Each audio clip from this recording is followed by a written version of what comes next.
Good afternoon, ladies and gentlemen. Welcome to the stream. I sound a bit phlegmy because I have a strepsil in my mouth. Blah, blah, blah, blah, blah, blah, blah, blah, blah. Yeah, that was absolutely necessary. But I'm glad I wasn't on camera when I did it. Hi, everybody. My camera's all futzed again because I just keep seeing... I'm just never happy with where my webcam is pointing. It's historic fact. I'm never happy with it. Hey Vigsy, hey Wellhogman, how y'all doing? We're going to be taking a closer look at the games from the Mixed Kind of Funny Spring Game Showcase from last week today, which involves us looking it up on Steam and me just reading out a lot of stuff about it and showing some trailers with the sound off. Because at least then I'm not actually talking over them. I am, but I'm also not, because they're not making a noise. That's how that works, right? But yeah, preparatory strepsil, which I meant to take early, but I also forgot to take my medication early, so I was taking my medication when I should have been having a strepsil, so I'm having the strepsil now. This is information that you don't need to know. And yet, here we are, having this information. Also, before we do that, that was a cat. It's not what I was grabbing for, but that was a cat. I had to put this out of reach tonight. We're doing an unboxing. I don't know what this is, and I also have to make sure I don't throw my address, because it's written right on top. Let's do this. I think I know what this is. I do that thing where I order things and then forget. So when it comes, I'm like, ooh, a nice surprise for me. Surprise gift. I love those. Also this... You know how the seams of the box slabs are supposed to like meet very gently and very nicely in the middle? Like this? Yeah, this one's like that. With tape over the top. I'm pretty sure I know what this is. I said it might not come until end of April, so... Unless it's something completely different, in which case... What the hell did I order? And why is it in such a big box? That's for you, Toby. Enjoy. Why are you so cute, eh? Why is he... so cute. He's the cute one. I don't know what that makes me. It's certainly not the brains of the outfit. I'm pretty sure I know what this is. And that had adhesive on it, so now I stuck it to my desk. Oh, that's what I was going to do. I was going to do a thing. Ha ha ha ha. Ha ha ha ha ha ha. It's Lady Gaga's new album on vinyl, because of course I ordered it. Of course I did. And of course I ordered it on vinyl. That is my general listening mode of choice. I like the cover art. It's not what I was expecting. When I was expecting, I was like, I don't like it all that much, so I got this one instead. I like it. Oh, I got a poster! I got a giant fucking poster of Lady Gaga. What's on the back? I think it's just lyrics. Yeah, that's lyrics. But I got a giant fucking poster. Lady Gaga, where am I going to put you? You are too big. You are too big. But I'm glad I have you.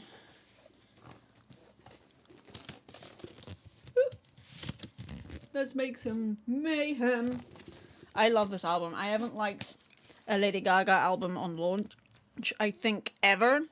Not because they're not good, but just because I haven't vibed with them at that particular time in my life. It took me 5 years to listen to Art Pop, which is now easily my favourite of her albums, and I even have a... I did have a poster of it up there, but I remember now that it fell down last night, because I didn't put it up properly, because I ran out of those adhesive things that you stick on the back of posters and stick them onto the wall. So I only did 2 corners. Turns out that was terribly structurally unsound and it fell down. So, I did have that. But yeah. I have her new album. I love her new album. It's so good. It's so good. And I will definitely be listening to that later. For now, it will live there. In my refuse pile, also known as my bed. My refuse pile is my bed. That's where I end up every day. Yeah. I'm also gonna do my nails. And I did have a mode in which I was going to do my nails, but I suddenly forgot because I'm super professional. Bloody hell, it's so dusty. Everything's so dusty. So, obviously, my response to that is, wipe it on my trousers. I'm a professional. Sometimes. Right, let's see if this works. Well, it's on. There we go. So, I'll do my nails down there. But I think probably actually... That's not right. That's it. I'm gonna do my nails. My refuse pile is my bed, but also no. Thank you for the quote. Yes. I mean, it's big enough. That's where all the stuff goes. We're gonna do the pearl color this week because it didn't work last week. It's just right. Do I wanna? I don't really know what I'm doing. For some reason, I can just never get... I think that's kind of what I want to do. Like that. There we go. This is technically my cat camera, but... Of course, she is over there now. But, I need to... This is just, the world's way of telling me I need another wireless camera. Actually, I think I don't have another wireless camera, but I do think I have another plug-in one, which I could be using instead of this one. But that would be logical. My bed is just where I put stuff. It is where I put stuff. Okay, what the hell are we doing? Get out of the way, pills. Shouldn't be looking at my medication. That's rude. I shouldn't be leaving my medication on camera. But yeah, we did the unboxing. Lady Gaga's new album. It's so good. Can't wait to just blast that later and annoy my neighbours. All jokes aside, don't do that. It's not very nice to do that. I do listen to my music very loudly. Not so much that I think that people can hear it in there. My neighbours can hear it in their flats though, so that's something at least. But even when I think I'm listening to music quietly, I'm not. I like loud music. Although after recent events, not on headphones. Not on headphones.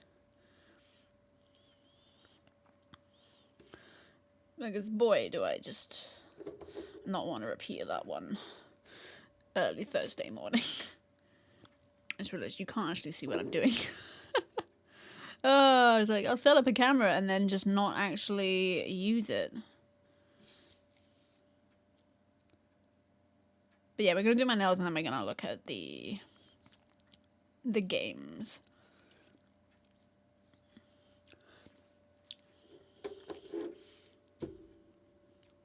Doesn't look that different. I guess it looks a bit shinier. I do like shiny.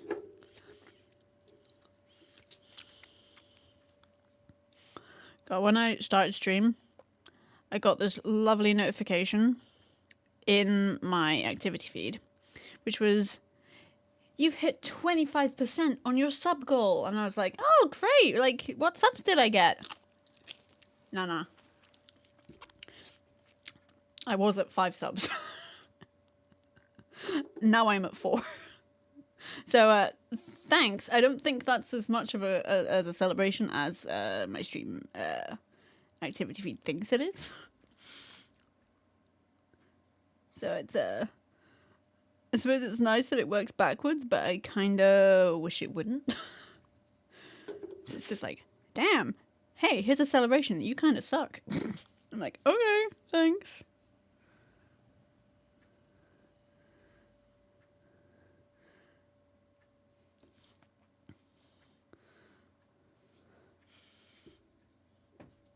Hi, Tobes. You don't want to be here. Oh, you sweet baby. I'm doing my nails, Tobes, so that's why it's all stinky. I've noticed that Tobes only wants to sit on my lap when I'm actually doing things. When I'm not doing things, that's when he wants to play, but that's when I'm like, I'm resting now, Tobes. Be gone. I'm not used to people sticking around when things go bad. I don't think so, but we can check. Thank you. It did put it back up, but that wasn't a percentage completion. That doesn't matter. Just because activity feed doesn't recognize it as a goal doesn't mean it isn't one. Thank you so much for the 38 months. Can't believe I've been streaming long enough for somebody to actually be sub to me for that long. And also, can't believe anybody would actually sub to me for that long. Jeez, thanks, dude. Appreciate it. Appreciate it bigly. Alright, that's first coat. It really doesn't look like much. But it's all shiny and out of focus. Don't you just love it? Okay, I love the fact that this is just here now. I think this is actually a pretty good garb, so it means I'm less likely to get polish on my desk, but that means I probably should have put it here. But, well, choices have been made, and my monitor's going down. Why is it going down? Because life is unfair. I meant to, like, turn off my PC earlier, but then my PC was like, hey, you haven't backed up any of your stuff. So I was like, okay, I'll do that. And then I went and watched an episode of Heartbeat. Finally got to watch an episode of Heartbeat. I say that like I didn't watch 4 over the weekend. Because the last week I've been honestly too busy to squeeze in an hour-long episode of Heartbeat. But the episode I watched today was the one with the winter one with the train crash. So it's like, that's like super intense, and not all of it was like resolved by the end of the episode. So I'm like, what's gonna happen next episode? But that completely distracted me, and when I came back I was like, why is my PC on? Because I completely forgot to go check on the backup. Because I'm a professional. I'm a professional, and you guys can you even hear my music? Why is desktop audio not working? Hello?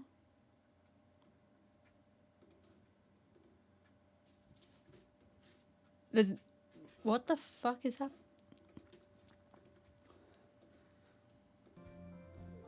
Oh, there we go. I don't know why you guys... Does that mean that you couldn't even hear my opening music? That was weird. Why did it... No, wait a minute. Wait. Are you hearing me twice now? Because desktop audio seems to be picking me. Oh dear. What the... Okay. Is that better? Is that better? Can you hear just my music now?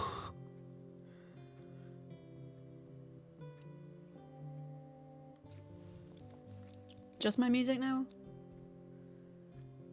Fixed. Okay, yeah, I don't know what happened there. I've never had that issue before. I had that one issue where I was hearing myself because my headphone wires and my microphone wires were crossed. They were just resting on top of each other, which I think is completely batshit, and technology shouldn't do that. But whatever. Fixed. Sorted. Don't know why that was like that. But technology, it's weird. It doesn't make sense in my experience. In my experience, technology doesn't work. I think I can probably do another coat over here. And eventually we will. Right, I'm trying to do it so it's actually on camera. Although now my hand might be in the way, because why would anything work for me? Ever?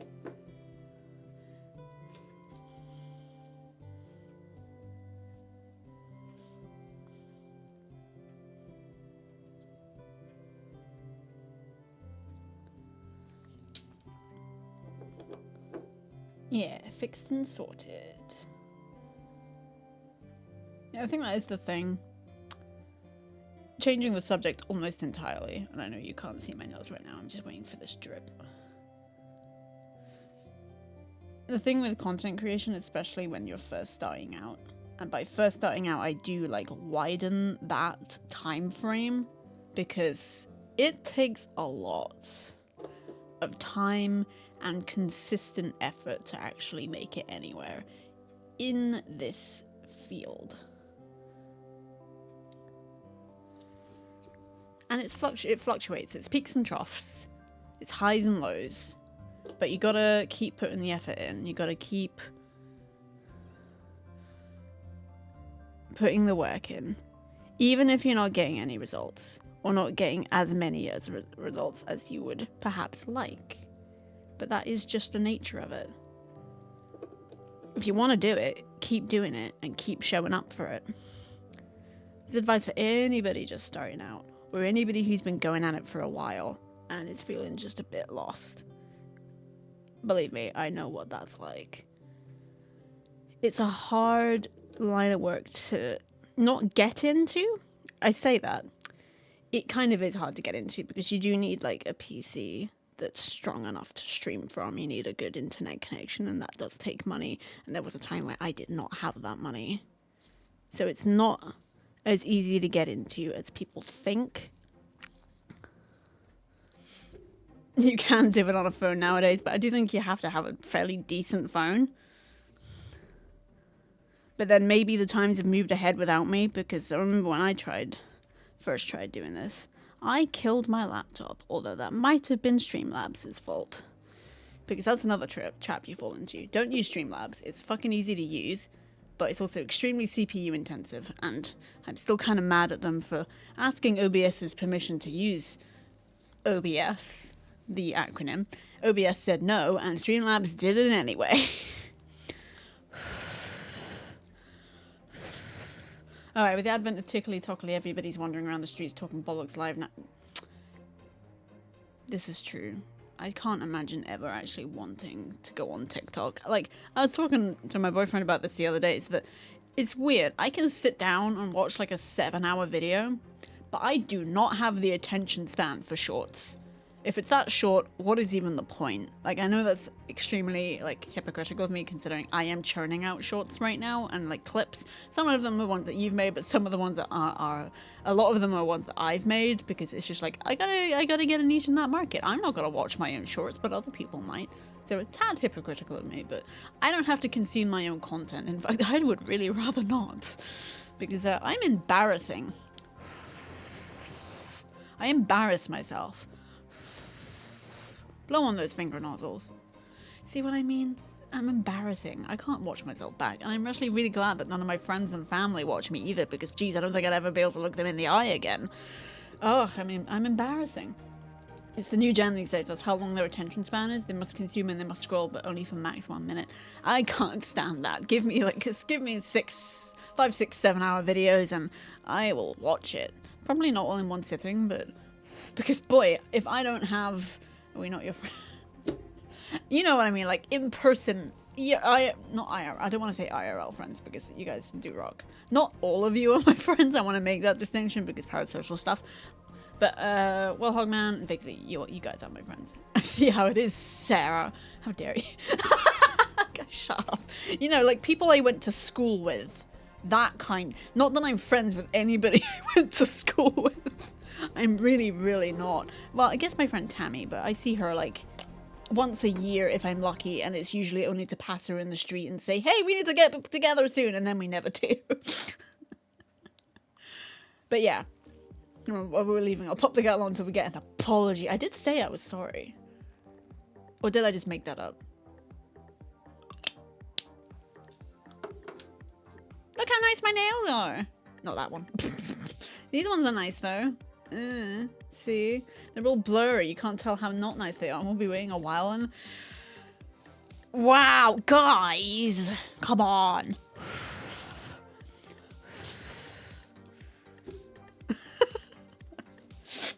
I can't even remember what my point was now. They do look good. Thank you. This one broke yesterday, the middle one here, which is why it doesn't look as good. And I suck at filing my nails, so... Yeah.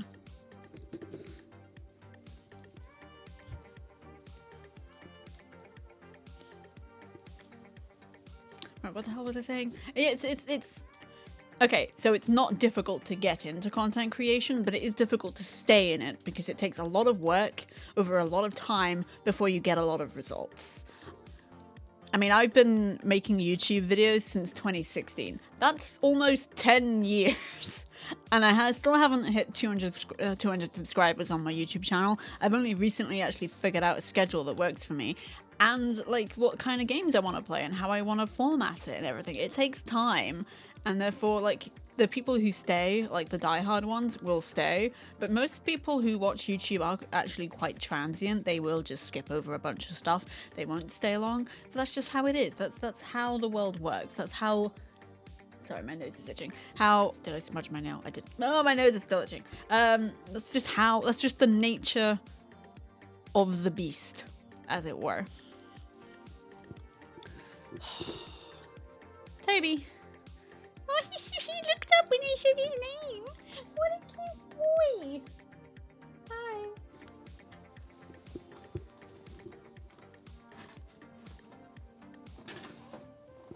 I wanted to just move that so he could sit down, because he's been sleeping there on my bed quite a lot.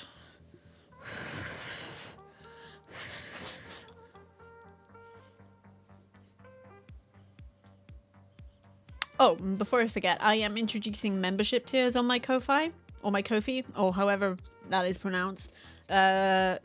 Bronze tier is just £1 a month, so you don't really get any significant benefits for that. It's more just to say, hey, I appreciate you and what you do in like photography and stuff, or just content creation in general. Ko-Fi, exactly.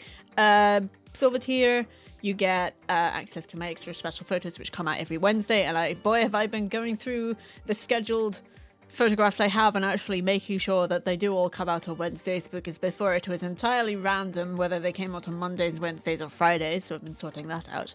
Have nowhere near finished sorting that out, considering I've got photos scheduled up on Ko-Fi until 2028, so I've got a lot to get through.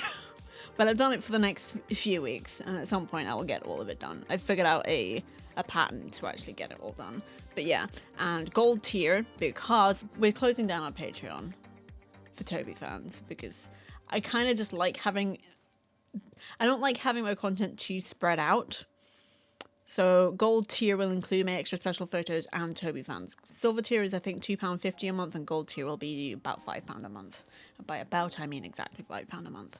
So that's just that's a thing that exists. If you guys want to check that out, if you want to support me in a further way, that would be cool. Also, if you are, I think you might need to if you are already a member on Ko-Fi, you probably have to like reevaluate based on the tiers that have been introduced, because I think before it was like I'd said it was £2 a month, and that's not the price of any of the tiers, so I think you'd have to go in and redo that maybe, or you can just do it however you want. I'm not actually entirely sure how that works, so it's probably something I'm gonna have to check. And if you have I guess it's a subscription on Patreon, you might as well cancel that or transfer it to Ko-Fi instead, because I will be closing down Toby fans over there and putting it on Ko-Fi instead. And those pictures will come out on, I think, I'm going to change it up a bit. The 1st and the 15th of every month is how we did it when they were on Ko-Fi before, and it might as well be how we do it again. So that is a thing that is happening.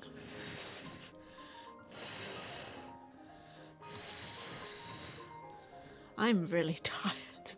Hey guys, I'm really tired. I actually slept quite well last night. Well, I say quite well, it was really windy, so not like better than like previously, I think. Oh, I'm so sleepy. Nails! Do you have some mint tea? I think I'll have some of that.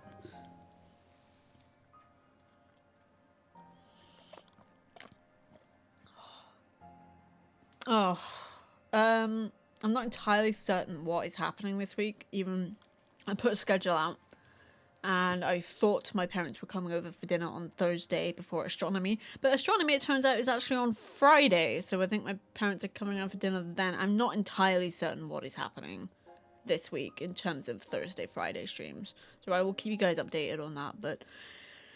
And I've heard mixed reports. I've had like, because it's a group email they send to astronomy people, and it was like Friday, and I was like, what? And then this morning I get another like group reply that's like, yeah, I thought it was on Thursday.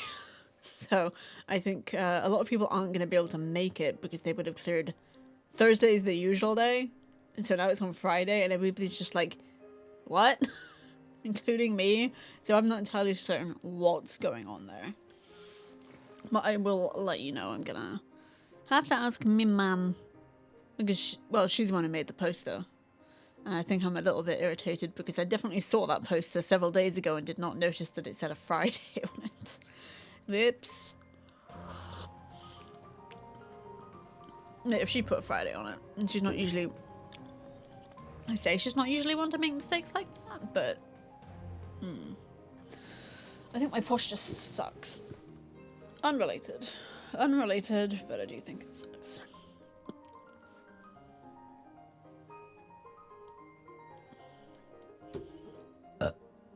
Excuse me. Oh my gosh, I look exhausted as well. Oh, my lipstick looks fucking terrible. God. It's like I like lipstick, but I can't apply it for shit. Let's just go back here so you can't see that. Nails! Alright. Alright, I want to do the gloss coat before we get going, but I will get things set up because I definitely didn't do that before.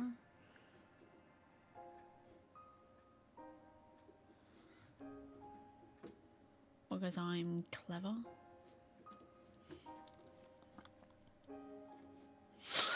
Bleh.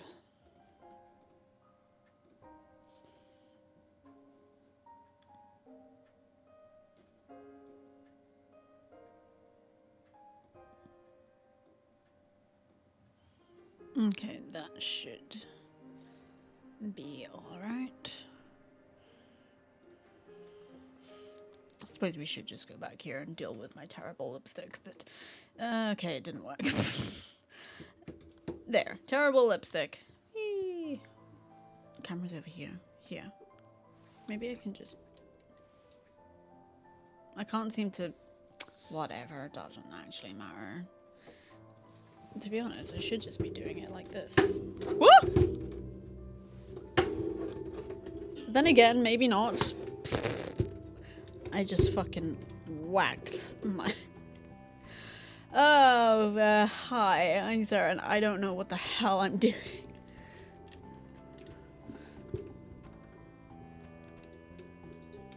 Like that. But it doesn't seem especially stable.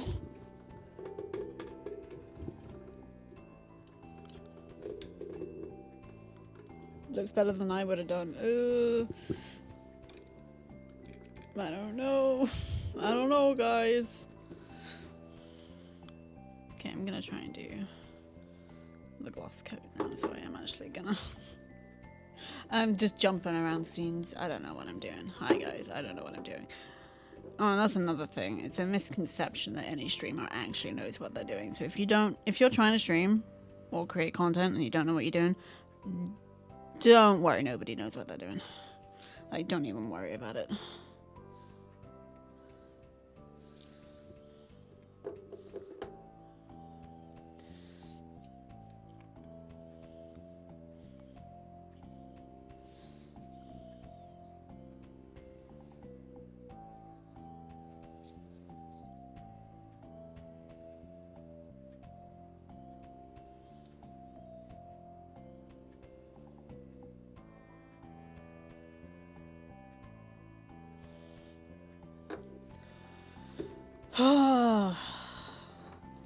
I'm not sure if I should be doing my nails on stream every Monday. Monday is when I do my nails. I could do it while I'm watching Heartbeat after lunch, but I don't know. It's just a nice chill thing to do.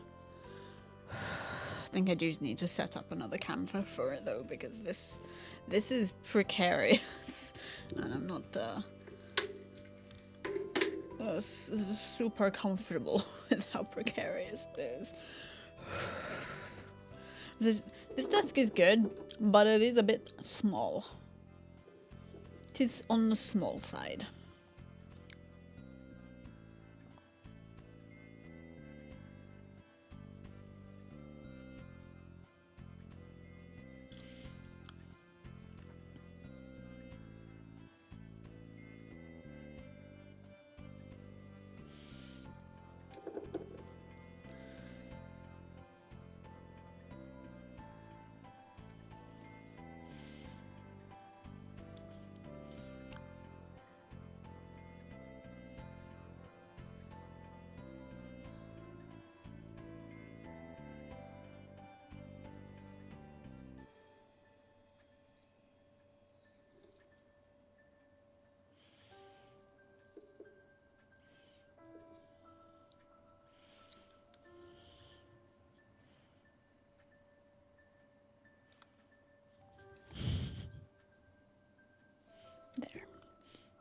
Alright. We're done. I am tired, and I am inhaling nail polish fumes. For fun. All jokes aside, don't do that, because that's silly.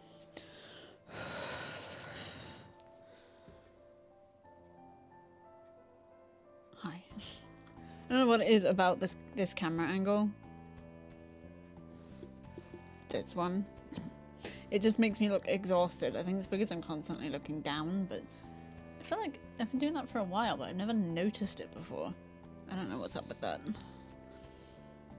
Do not know.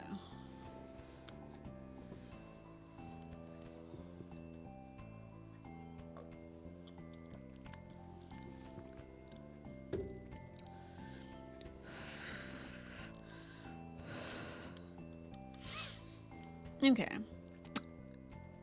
Let's get some game stuff going. I'm gonna switch this off. And shift it out the way. There. The signal thing on it is flashing and I don't know why. Alright. Let's look at some games, and I will switch that off. Actually, maybe not. Yeah, sure. Desktop mode. Here we go. Oof. Why is it doing that? There we go. Right, now I also need to get the list up. I did make a list. They've been putting out trailers, and there were some trailers that they put out that either I missed in the showcase, or they just didn't have it in it for some reason, but I've added them to the list anyway. The first one is Gunboat God. Please don't mess up my nails already. There it is. Okay. Become the all-powerful Gunboat God in this fluid shoot-'em-up. Carve the waves as you stylishly fight hordes of monsters in hundreds of quick-fire missions. Transform your gunboat and upgrade your weapons, skills, and abilities to take on giant, challenging multi-stage bosses. That does sound like fun. And that doesn't look quite right.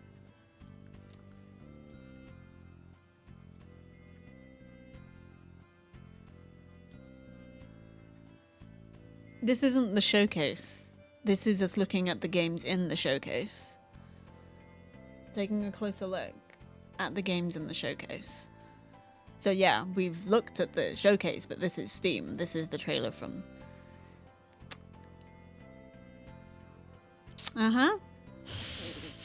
It's an action arcade shooter, shoot 'em up, and it's 2D. It does look really, really good. Yeah, I did wonder about doing... I did wonder about doing this so soon after the actual showcase. So maybe I'll leave it a little bit longer next time. But yeah, it looks really, really good. And as I said, there are some games at the end, on the end of the list that either I missed or they just didn't add for some reason. Ooh, I will request access to playtest. Yes, please. And I shall wish list. Thank you. Oh, wow, I literally just got the playtest. That's nice. Vig skimming the brief again, indeed. I probably should give more detailed, like, overviews of my schedules to my mods, but that would require professionalism, of which we all know this channel is rife with a deficit. Okay, Gunboat. I can't... Don't make me swear. Get ready to shoot quickly, dodge even faster, and get to blasting in a chaos 2D side-scrolling shoot 'em up featuring guns, a whole boatload of freaking enemies, and rad tricks. It's up to you to get the hull, I hate that, out of this unknown place to get back to the Citadel in the sky. Here's to hoping you've got a plan to go with that gunboat. No, we never have plans, and even when we do, they don't work. Hashtag premium content. You nailed it. Master hundreds of frantic, just one more go. Oh, that's very much around here. That's very much.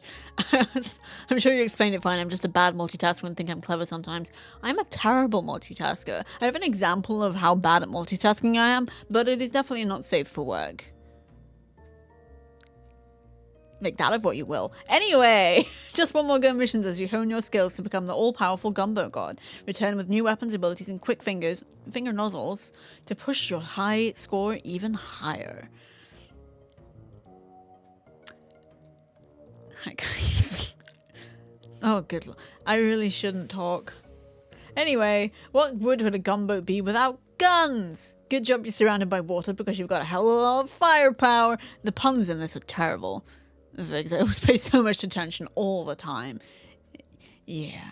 Cannons, lasers, bombs, and check notes. The Vaporizer! Expand and upgrade your artillery in multiple ways, including unique super moves, bigger explosions, and hard-hitting shots. I do like explosions. I like this screaming thing. Is that an axolotl? It's difficult to tell. What the hell is that? Looks like the depths of the ocean contain great evils. Thankfully, you've got greater artillery. Take on... Excuse me. But I had hiccups earlier. It wasn't fun. Don't forget to stretch, hydrate, and check your posture, everybody. Take on challenging bosses in multi-phase battles that put your surfing, shooting, and smashing skills to the ultimate test. It'll take quick control and mastery of your gunboat to put those things back where they belong. Leagues beneath the surface. No one here could possibly say I wasn't completely truthful there. Ah, yeah. Wave shredding. This does look ridiculously fucking fun. This is like definitely Bags Rags. For sure. What's even better than shooting stuff? Looking cool while you do it. Dash, crash, and bash enemies who get in your way. Transform your gunboat on the fly to plunge to new depths and soar to new heights. With mines below the surface and acid rain above, it's up to you to take control of the damn situation, knowing the time to buckle under pressure. That's also a pun, which I don't appreciate that. A crocodile friend, you can make friends with a crocodile. Oh, look how cute he is. Look how cute he is. Why would they even question it? You are, after all, a pillar of the community who can never be anything but truthful.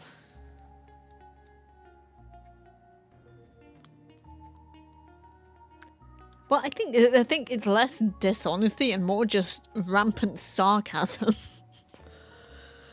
It's dangerous to go alone. Thankfully, you've got Yeti, the best crocodile mechanic and all-around good guy you could ask for. Aid him on his journey to crank up your gunboat to the max, and you can bet he'll do his darndest to get you back home. Features: 180 levels of rootin' and tootin', fast and fluid shooting. I love that. 20 plus missions, including collision course, outlast, and boil. 70 enemy types gunning for your hull, 88 different guns to master with their own level ups, 10 plus abilities, augments, and powers for your ride, and one talking crocodile. Wishlist the game! You heard it here first, folks. Love a bit of delicious Sark. Love it, love it, love it, love it, love it. Okay. You guys have probably already looked this stuff up, but I'm gonna put it in chat anyway. I did not timestamp the last overview I did, because it was just like... There's too many games, but I'm gonna try it with this one. Okay, the main reason I didn't...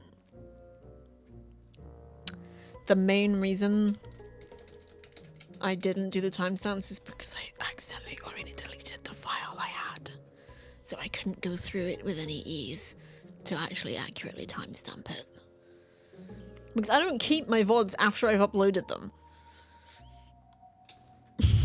Because I don't have that hard drive space.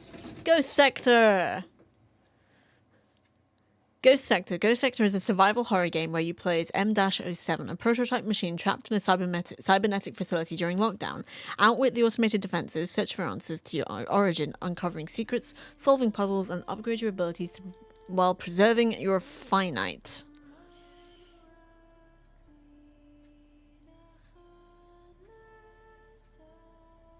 It's survival horror, atmospheric, and psychological horror. That's a lot of horror. I'm tired. But I like putting my all into the talky bits of this. The talky bits. Actually, it's more like the ready bits. I'm just fucking tired all the time.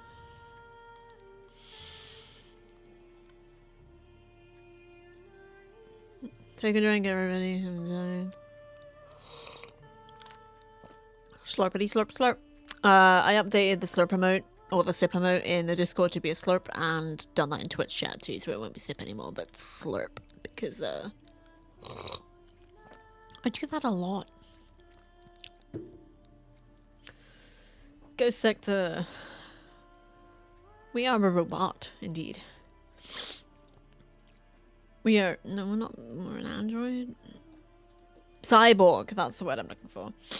Step into the research complex on planet RX-712. A once maximum security prison has now transformed into an advanced research station when a discovery of valuable minerals is unearthed.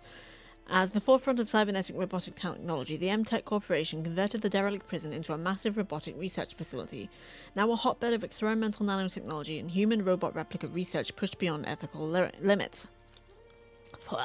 You awaken as M-07, a machine prototype with an unexplained anomaly at its core after a disastrous event awakes you. The entire complex is in lockdown, and the automated defense systems have been activated. Why is this reminding me of System Shock? Search the facility, defeat the defense systems in place, recover your memories, and unravel the origin of your creation in MTech Corporation. Story. It's cold and sterile. Power is running low. Everything is a blur of fragmented commands and half-remembered routines. Something went wrong. The facility is on lockdown. Break from confinement and search the complex for answers. The truth lingers just out of reach, but something compels you to move forward and find out who and what you are. Classic controls. Navigate using fixed camera angles and tank-style controls, invoking the feel of retro survival horror classics. Not for me, then. Begin defenses for the limited power source. Scavenge for modules that upgrade your abilities, from a stronger power core and cybernetic shield to eventually arming you for combat. This is very System Shock. Use your wits to solve intricate environmental puzzles while avoiding or outsmarting hostile defenses and lurking enemies. Every upgrade is a double-edged sword, enhancing your capabilities while depleting your finite energy reserves. That's what it was gonna say. Aesthetics. Okay. While the default experience celebrates retro visuals, customizable options let you dial back the nostalgia for a slightly modernized presentation. I like that that is an option. Drawing artistic inspiration from the haunting ambience of Galerians, the mysterious vibe of Bioforge, the melancholic isolation of Amiga classics like Citadel, and the eerie aesthetics of the Alien films and Alien Breed Tower Assault, every pixel and shadow is crafted to immerse you in an unsettling blend of futuristic decay and retro horror. I like the way they're approaching this one. It definitely feels very respectful of previous of what it's inspired by.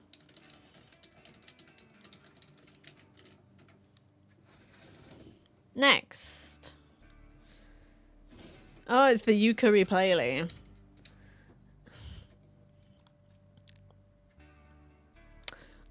I did not actually realize the original game was spelled this way. Embark on an epic open-world 3D platforming collectathon adventure with Yooka and Laylee. The research for the pages starts anew in Yooka-Re-Playlee, the enhanced definitive version of the beloved indie darling with all new challenges, secrets, mechanics, and accessibility options. And the guy from Despicable Me. 3D platformer, collectathon. Yeah, I'm not good at 3D platformers. It does look like fun, though.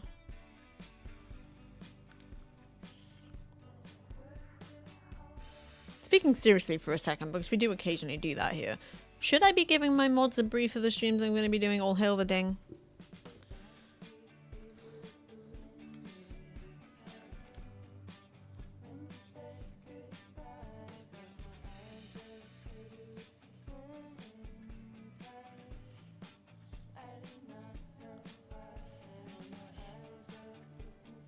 All hail the ding.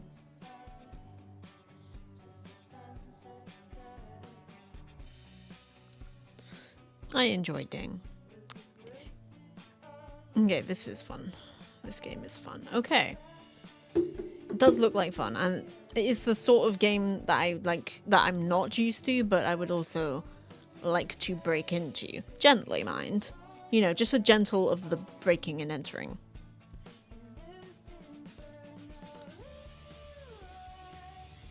Also, I should actually talk to my mods about whether or not I should give them... Another good example of games like this is A Hat in Time.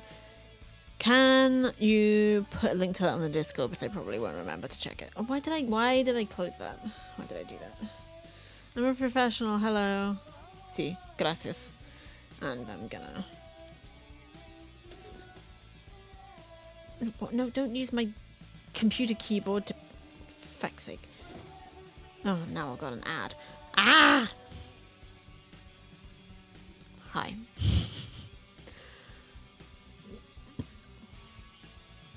It does look good, this.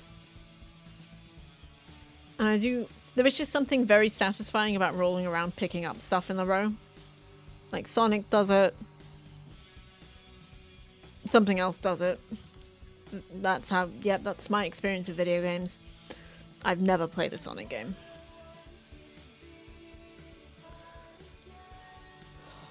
This game doesn't look relevant to you, okay. Yooka-Re-Playlee is the definitive remastered and enhanced version of the 3D indie platform collected from adult. Yep. Oh, it's by Banjo-Kazooie and Donkey Kong devs. Okay. New remix challenges and old favorites await you as embark to explore this huge, beautiful open worlds as the lovable buddy duo Yuka, the green one, and Laylee, the purple one. Once more, all while backed by a beautiful orchestral soundtrack. Did we mention there's a map now? I do love maps. A new shiny new currency. I also love money. We know this. And tons of customization options. The favorite buddy duo has never moved, looked, or sounded better. Corporate creep capital B is on a quest to steal all the books in the world and turn them into cold hard cash. But the most powerful book in the universe is right under his crooked nose in the neighbouring shipwreck creek, home to our adventurous buddy duo Luca and Laylee. Seeing their prize book stolen pulls them into a wacky adventure across many fantastical and imaginative worlds full of colourful characters and vault loads of shiny collectibles. Well, if they're taking the books, we're gonna kick their butts. A map helps to have a map. Can you find all the magical pages from their book and save the day? The man ripped up the book. He has to be stopped. Features more beautiful than ever with an art and animations overhaul and enhanced performance and resolution. The favorite buddy duo has never looked or moved better. Improvements to existing in-game challenges and many entirely new challenges to discover and undertake. Justice for a book, indeed. Capital B's inept minions have dropped their hard-earned coins all over the place. Collect the official currency of the Hive Towers to spend on video games' most beloved sentient vending machine. Okay. Now you can get lost in the game, not in the world. A brand new world map and challenges tracker helps you know where you are and what needs to be done. Hooray! Or bun even. This is the best part. The fact that it has a map and you can keep track now. That is a really, really good addition. And I'm a bit surprised the original didn't have it, but also not entirely surprised. Some games do just overlook these things. I am still mad at Child of Light for not having a bestiary, but from what I understand, that game was unfinished anyway. It wasn't fully realised, I should say. Tonics are back with all new flavours, with the option to equip multiple game-changing enhancements. You can truly customise your playstyle. And if that wasn't enough, Vendy has new lines of merchandise for the modern fashionable adventurer. A new tweaked moveset allows you to combine moves more fluidly, while the new camera controls makes framing the action a breeze. The original score from famed video game composers Grant Kirkhope and David Wise returns as a beautifully arranged orchestral score. Now seriously clean out those ears. Don't judge me. All hail the dang. Ooh. I like 2D platformers. I'm not good at them, but I'm better at them than I am 3D platformers. Was it just called Yooka-Laylee 2? I have heard of a Hat in Time, that is. Sorry, I was sort of speaking to two different people there. Oh, check your posture. Ooh, 69 dings, very nice. Hat in Time is cute. Who stitches hats for wicked powers. For some reason, it didn't take me to the Steam app. And I can't be asked logging in. Right, I'm going to look that one up too. There. And a hat in time. I'm not getting distracted. You're getting distracted. No, don't ignore it. Jeez. Okay.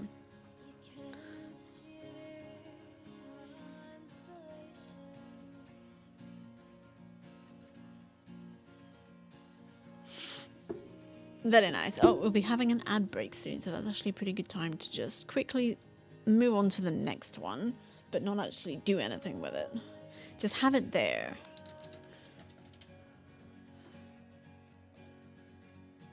I do need to look at the first one of these, but distraction time. Yes. Oh, so sick of being tired, but I feel like it's just kind of my jam. All right. We're We're gonna go on break soon.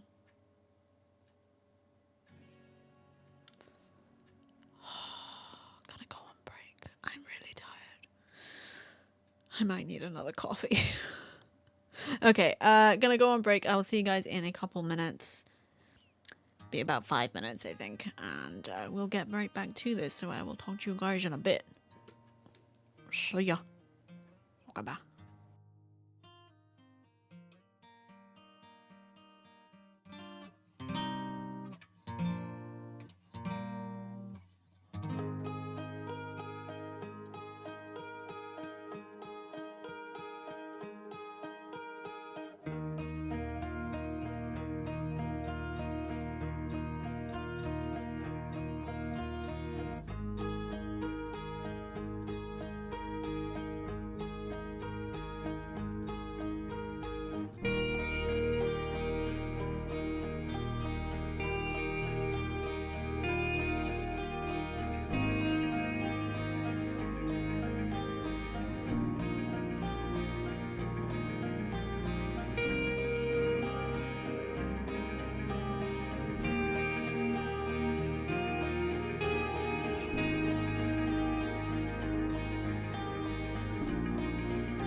Den blomstertid nu kommer med lust och fägring stor.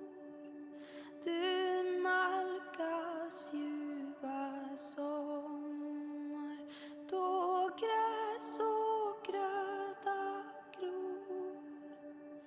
Med blid och livlig värma till allt som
som vill oss nära och fröjda på en gång.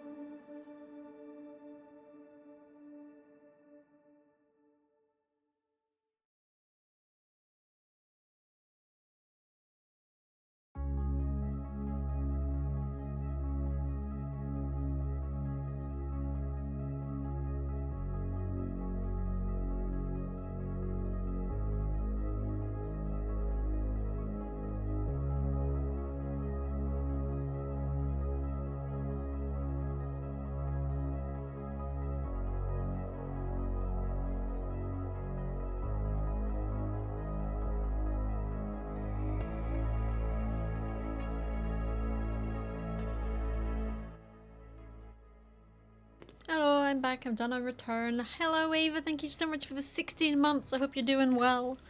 I hope you're doing well. I'm here somewhere. I'm just pootling about, and I'm on the wrong scene because we're looking at games today. We're looking at games. Techie!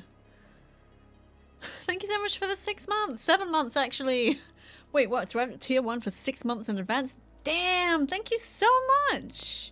Thank you so much, guys. I appreciate you. No idea how much I appreciate you all. Thank you. Thank you, thank you. Where are we? We're here, I think. We're looking at games today that were in the Makes Kinda Funny showcase last Monday. So we're having a closer look at them on Steam. And just having a big look. Hype train! Thank you so much for the 100 biddies, Whalehog Man. And thank you, Anonymous, for gifting Yarrow a sub. I appreciate you very, very much. Thank you. Hype train, everybody. That's awesome. Level 2 hype train too. Damn. You guys. Thank you. Thank you so much. We're looking at Monaco 2 now. Get your crew back together for the ultimate heist experience. Return to Monaco. Plan your operations. Skedaddle. When things inevitably go awry in this co-op heist game, the city is yours for the taking. Co-op, you say? How would this be co-op? How would this work? How would this work? Let me have a look. It looks complicated. It looks too complicated for my brain.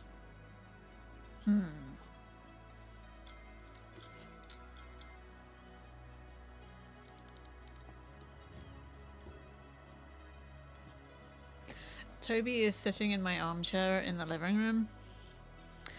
And he's staring right at me. And he's coming this way. Because I went on break and forgot to give him his treats again. Ah! What is this? What is this? Oh, it's just... It's being weird.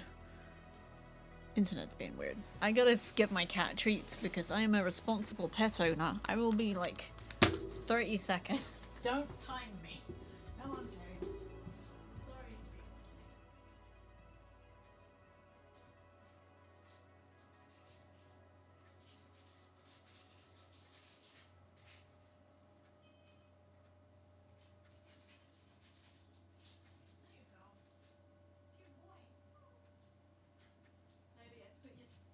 Why are you following me? Your treats are in your bowl. Why are you following me, Toads? Toads! Why are you following me? Hi, I'm back. I'm back.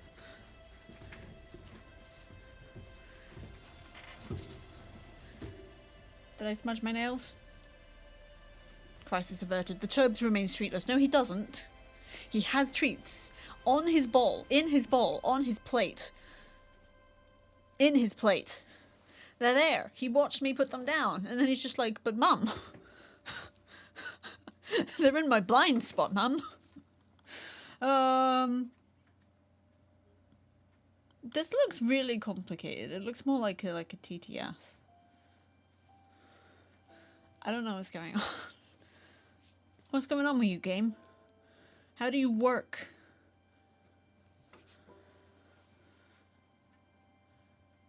I'm not sure I want to play this. Monaco is a city overflowing with luxury and greed, which makes it a perfect target for you and your international gang of criminal masterminds. The best of the best have been assembled, and they'll need to work together using their unique abilities to rob the city blind. Do you and your friends have what it takes to bring the city of Monaco to its knees? Maybe. They say there's no honor among thieves, but they never met your crew. Team up with up to 3 other players in local or online multiplayer and plan your heist. However, nothing ever goes exactly according to plan in Monaco, so you'll need to work together and improvise if you want to get away with your haul of riches. It doesn't look like it might be fun, but I don't... As we have established, I don't have friends. None of you guys are my friends. I am entirely joking. A lot of you are my friends. Okay. New characters mean all new ways to play. Assemble your team from a selection of 8 playable characters, each with their unique skills, unique abilities and playstyles. You need to adapt. Switch your character mid-run to overcome whatever obstacles stand between you and your untold riches. Well, that doesn't make much sense. Like, that will break my immersion. It's like, I can't do this, so I will just teleport out and then teleport somebody else in. Well, I guess it depends what year this is. Every heist requires careful planning. With blueprint mode, you can look at the level's layout before you start the mission, allowing you to case the joint before you and your friends fleece it for all it's worth. This does sound like it might be fun. But it also seems like it requires brain power, of which I am generally not overburdened. Monaco 2 offers a new level of immersion with an updated 3D art style and procedurally generated level design system. Complete the structured campaign or test your skills against the hundreds of seeded levels, proving once and for all that you and your friends are the ultimate thieves. Would anybody want to play this with me? Does it have single player? It does have single player. It might actually be interesting to play it single player. I think I'll give that a go. We did a hype train, guys. I can open a hype chest. I gotta smash the A button. I gotta smash... to be honest, I do button mash quite a lot, so that's pretty cool. That's pretty good. That's pretty good.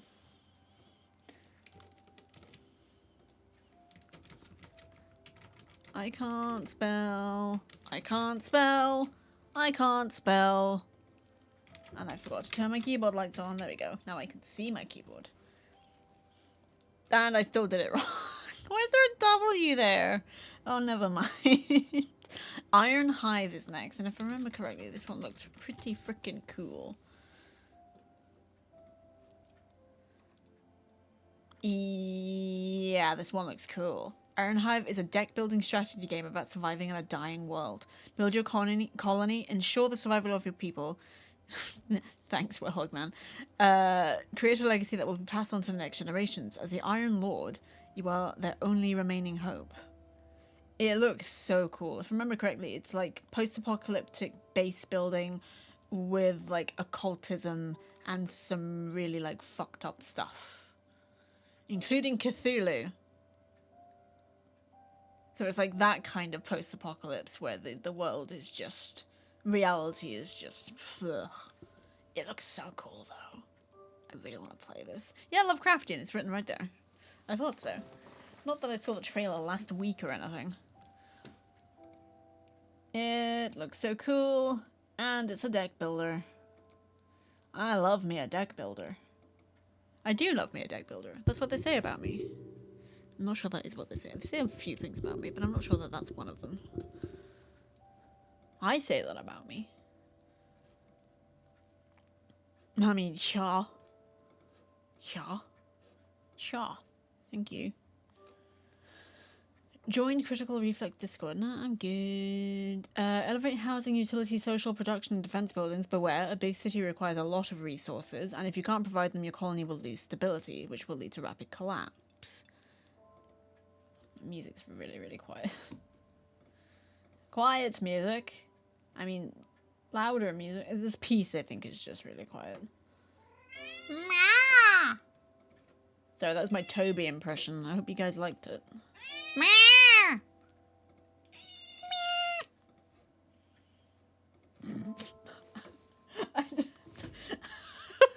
I'm sorry, Toby, but I can't even be sorry. I know I just said sorry, but not fucking sorry.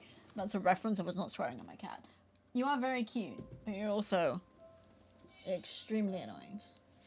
He's a very annoying cat. Hi, everybody. Meet my annoying cat. Toby, I put treats down for you. I also got myself a coffee, which I kind of felt a bit too full. Mm-hmm. Oh, that hit the spot. Use the cards you've been dealt wisely. Each turn represents a season you've survived, and while you have stability, there's still hope. If it reaches 0, it's over for you. Send out expeditions in search of vital resources, technologies, and various items, but remember, the sweeter the reward, the higher the risk.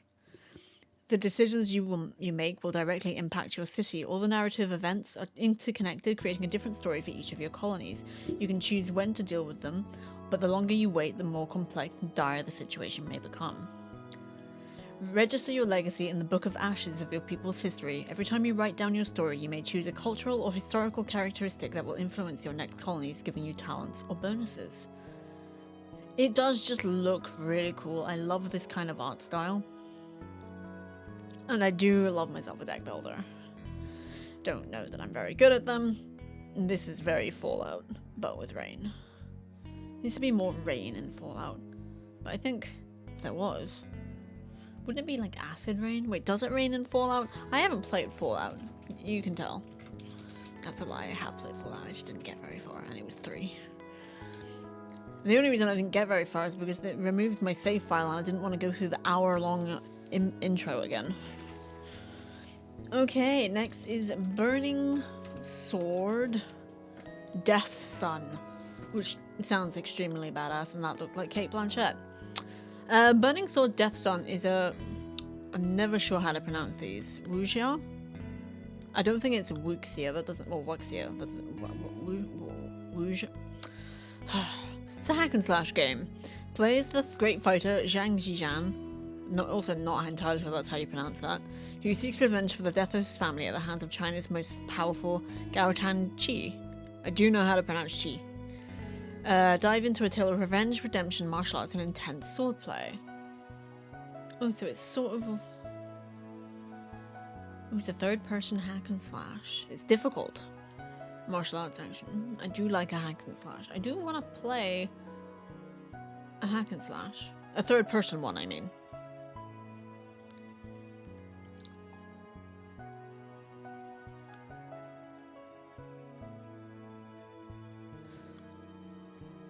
Meant to come out in Q2 2025.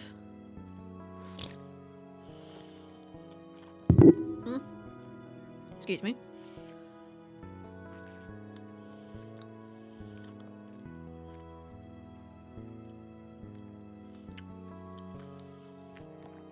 Still haven't figured out a really good place to put my microphone.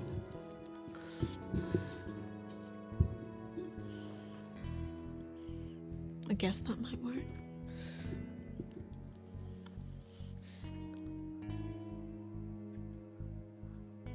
Yeah, I am just letting some of the trailers play out. I do want to give my voice a bit of a rest, which means that this might go on a bit long, but... Oops. I mean, the environments look... That looks beautiful. Similar to God of War. I mean, sure?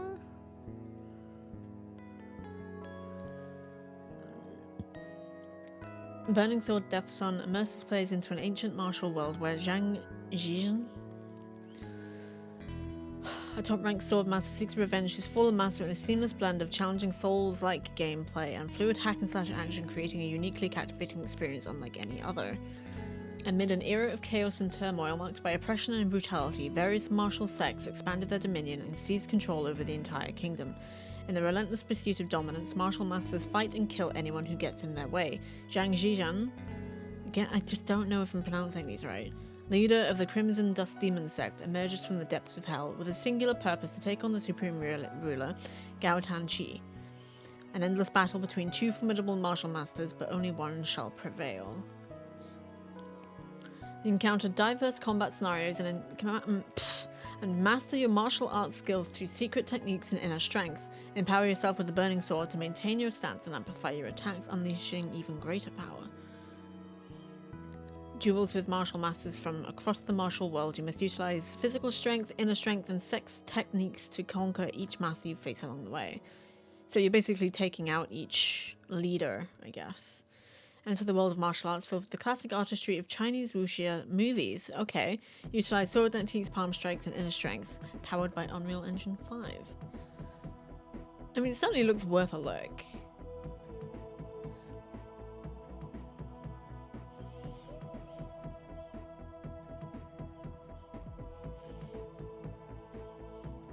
Sure. I was initially putting these in the Discord, but I think that would be a bit too spammy, so I'll just put them in chat instead. Okay, Missile Command Delta is the one that's a massive blast from the past. Missiles are incoming. The stakes are high, only you can stop the destruction. Manage your pool of defenses strategically to survive rounds of incoming missiles in this high-pressure tactical turn-based game. You'll be able to unravel the mystery in time. Just choose your own adventure. Oh, it's got sort of... what do you call it? Almost like cel-shaded art style, a little bit. Oof, it looks very complex. I don't think I'd manage it very well.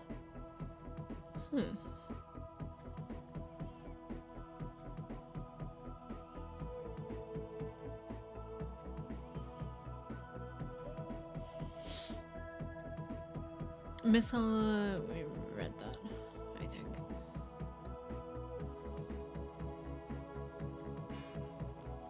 Missile Command Delta approaches gameplay in a completely new way, but it retains all the tension and suspense of the arcade original.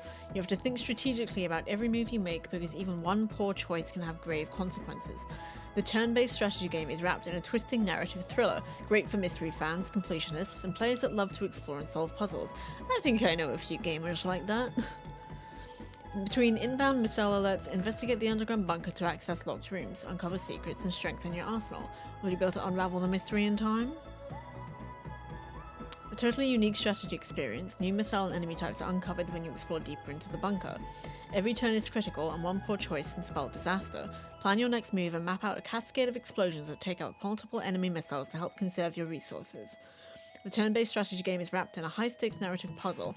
Read every document, watch your step, and ace every puzzle if you want to redact it. I like that. A claustrophobic retro-future aesthetic of dusty command consoles and supercomputers place you deep into Cold War paranoia. Definitely for the escape room puzzle game fans that we have in this community, and for outside the community, of course. No, this game is for only people who are in this community. You heard it here first, folks. You can't play this game unless you are a Fujiana peasant. You got that? No, I'm just kidding. I am really funny. I'm hilarious. I'm also not convinced of that. Okay, so this one I'm quite intrigued by. iRobot. It looks demented. Welcome to the world of Moo. Jeff Minter is back with another unique take on a 1980s Atari arcade game, iRobot. Reimagined in Minter's signature assault of colors, shapes, and sounds, this new take on the eclectic arcade title is built from the ground up with new challenges, new twists, and a whole lot of llamas. It looks like it would give me a headache, but I really want to play it.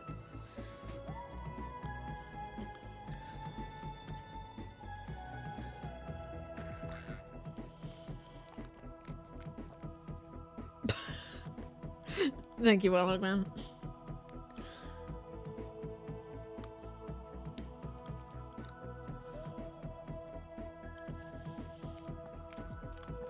Oh, it comes out a day after my mum's birthday.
that is good coffee. This does look like it would be crazy fun. Another one for the Bex Rex list. There's no demo for it yet, but that's alright. Oh, excuse me. Oh, it looks mental.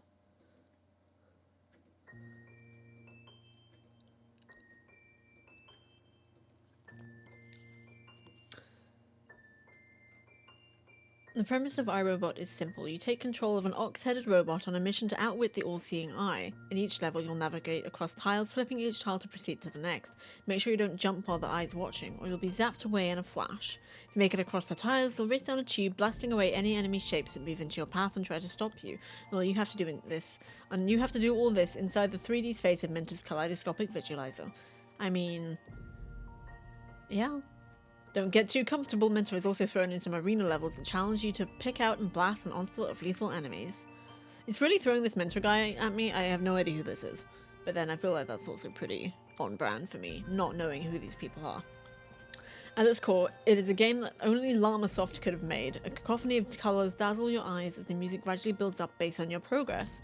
If you want to take a break from the arcade action, jump into the ungame, where you can channel your inner Jeff Minter and play around with all the sights and sounds from the game. That's nice. 55 levels with a variety of challenges to conquer in each. Unique tube shooter bonus stages between each level. Llamasoft's unique brand of mind-melting visuals. Procedural music that builds as you rack up a high score. Earn your bragging rights in the online leaderboards. It does look like a lot of fun.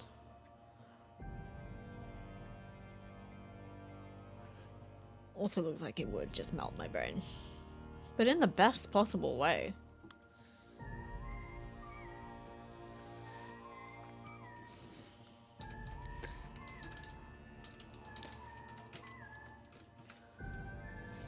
Next, MonsterCon.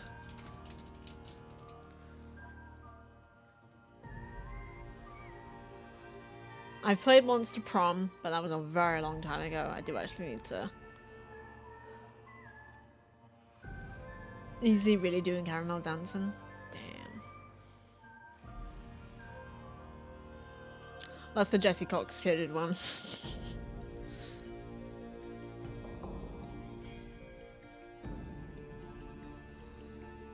This is cute.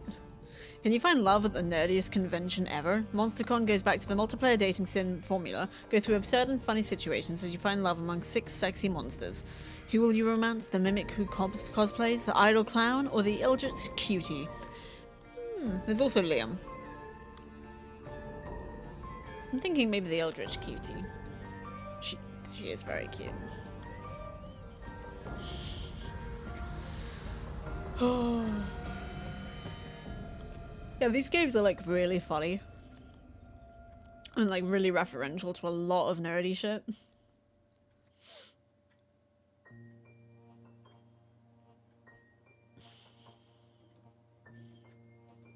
And she was always my favorite one to play as in Monster Prom.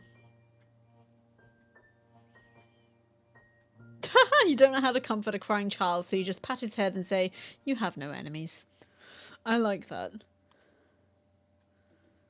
It sounds like something I would say. Watching TV all night is such a perfect plan. Binge watching anime, excuse you, is your love language. And Doug even prepared some hot cocoa. That's really cute. She's also a cutie, the Frankenstein lady. How enlightening it is to know that these Iron Maidens can look so silly from the outside. Because believe me, they do not feel silly inside. Well, you know how every corn dog has a 50-50 chance of having either a hot dog or a corn cob inside? For some reason, I always get a hot dog. Alright. You may end up eating both corn dogs by yourself. You feel full and empty at the same time. Amateur brain surgery? It's been weeks. Alright. Yeah, this seems very silly. I do want to play that. And there's a demo. And it's really fun to play with friends. Not that I have any of those. Again, joking. Monster Prom 4, MonsterCon. We read that already. It's fine. Don't forget to stretch, hydrate, and check your posture, everybody. Beckbot says so, and I cannot figure out how to change the name of it so it's actually called Beckbot. Explore the con and fulfill your nerdiest fantasies. Get to know the con's crazy staff and visitors. Annoying streamers. Hello. Case in point. Nice to meet you. Famous authors. Definitely not me. Washed up actors. Also not me. Networking game developers. And so many more. Hang out with your old friends Zoe and Liam and meet 4 brand new characters who might win your heart by the end of the con. Grab out 3 friends or play by yourself. Enjoy the beautiful art and the witty dialogue. Unleash your inner nerd and make the right choices to find a date at the craziest monsterful convention you'll ever visit. The signature style of the Monster Prom franchise, unique charming characters and irreverent humour. New mechanics. During the con, you'll get a chance to build your own comic book that you'll get to see by the end of the run. That's awesome. I love that. That's a great detail. Intimate conversations to get to know your favourite characters. Tons of beautiful art. You can play with friends via local and online multiplayer. Compete for the heart of a character. If you share your romantic taste with your friends, be ready for some stiff competition. There's a sexy clown! Honk! I mean, she is kind of cute, so... yeah, she's kind of cute. Use of mature language in a humorous way. Alright. That's cute. I definitely want to play this. I should honestly probably play the other ones first, but I just haven't. We'll get around to it. Maybe. Someday. Possibly. Total chaos. That sounds like us. Oh, fun. It's a horror game. Aficionados in chat, this one might be for you, and it seems to be set at sea as well, which is always the best place to do horror. Fort Oasis is no paradise. It's a decaying terramare where reality crumbles. That does sound cool. From the creative Turbo Overkill comes a survival horror stacked with mysteries and monstrosities. Scavenge scraps to craft weapons and follow a cryptic voice on your walkie-talkie through the island's depths. This seems horrifying. I kind of do want to play it. It's an action-adventure psychological horror. I'm gonna get that demo. I'm gonna like stockpile a bunch of horror demos and just play them during October. For Horrorfest, don't drop the freaking coaster that keeps getting stuck to the bottom of your mug.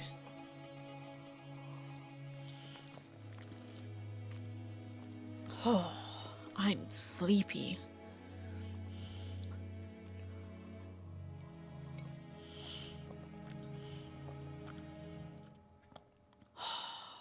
My jaw's starting to hurt from the talking, and we have not really scratched the surface on this list of games. So I'm just going to be quiet for a minute.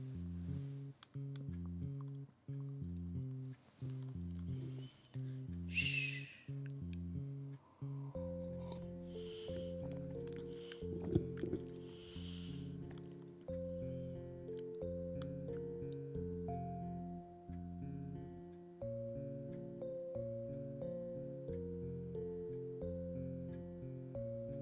Monsters. The combat reminds me of Penumbra a little bit with the pickaxe. Also, I hope you can turn that head bob off because I think that would make me motion sick. Also, it turns out I don't know how to not talk. Hi.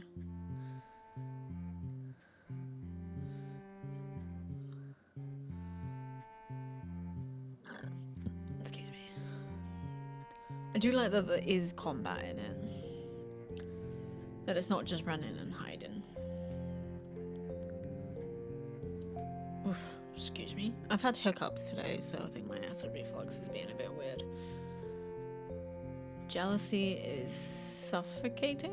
I think that's what that said.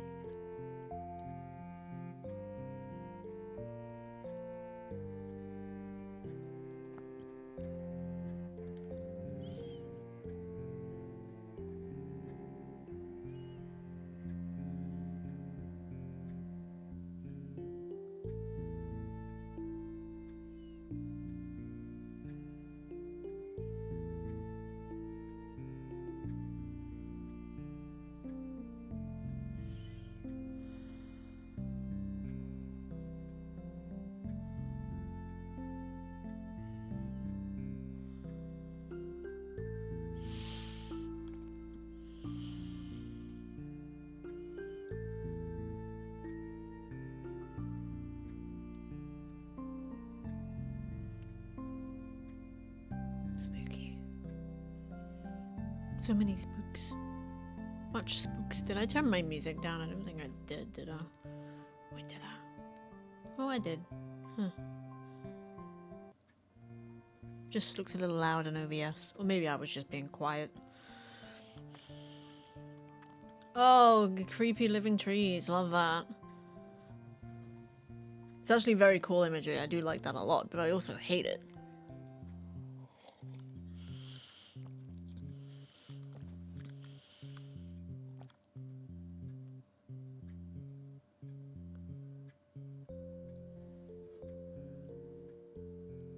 Oh, okay. Fun friends.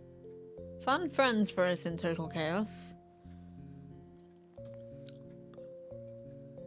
Didn't Apogee... What did Apogee Entertainment do? Why am I thinking of Portal? No, I shouldn't. Apogee.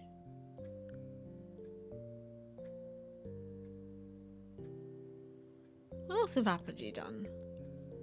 All the spoops, indeed. It does seem very spoopy, but I also just love the vibe of it. Like an abandoned fort on like a rock out at sea. That's like really a very cool setting. The ambience looks really good. The general atmosphere, the fact that you do have weapons. You can fight back. Oh my.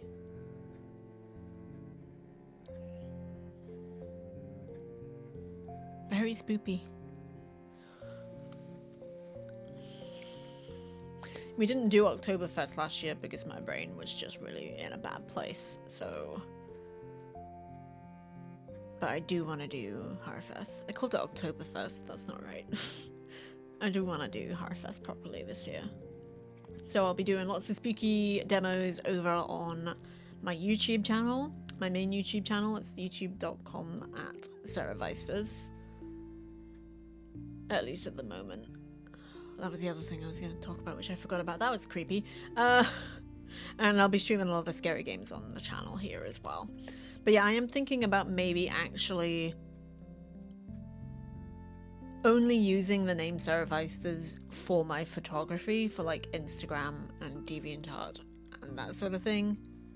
And just using Punkozy for my videos. It's something I've just been thinking about doing. SarahVeisters isn't... It's the name I wanted to go by when I got published, but that just hasn't happened yet, and it doesn't seem to be happening anytime soon. I think my priorities just have shifted quite a lot over the last couple of years. I know I'll get back into writing, but right now it's just not something I can focus on. He's spooky. I don't like him, but I do like him. Oh, there's dogs. Great. Yeah, Apogee have done a lot, but I can't think of what. Descend into total chaos, a gripping terror that blurs the line between reality and madness. Once a bustling haven for coal miners, Fort Oasis is now a crumbling wasteland, its eerie silence broken only by a cryptic radio transmission beckoning you towards the island's heart, the Forsaken Mines. But as you delve deeper into the island's desolation, the path forward becomes twisted and uncertain, unraveling unsettling truths hidden in the encroaching darkness. But yeah, I'm pretty sure Apogee didn't do Portal.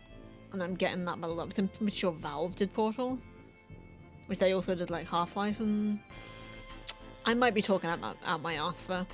Scavenge for scraps and craft makeshift weapons to defend yourself against the horrors that lurk in the shadows. Unearth fragments of forgotten lives scattered across the island and piece together the chilling mystery of Fort Oasis's demise. Every discovery brings you closer to a truth that threatens to shatter your sanity. Then why are we doing it? Explore the nightmarish ruins of Fort Oasis across 9 harrowing chapters, each plunging you deeper into its oppressive, decaying world. Uncover the island's darkest secrets and confront your own fractured past with cryptic notes, haunting visuals, and unsettling encounters. Build and upgrade weapons using scavenged materials to stand a chance against the relentless horrors stalking you. I normally don't like survival horror.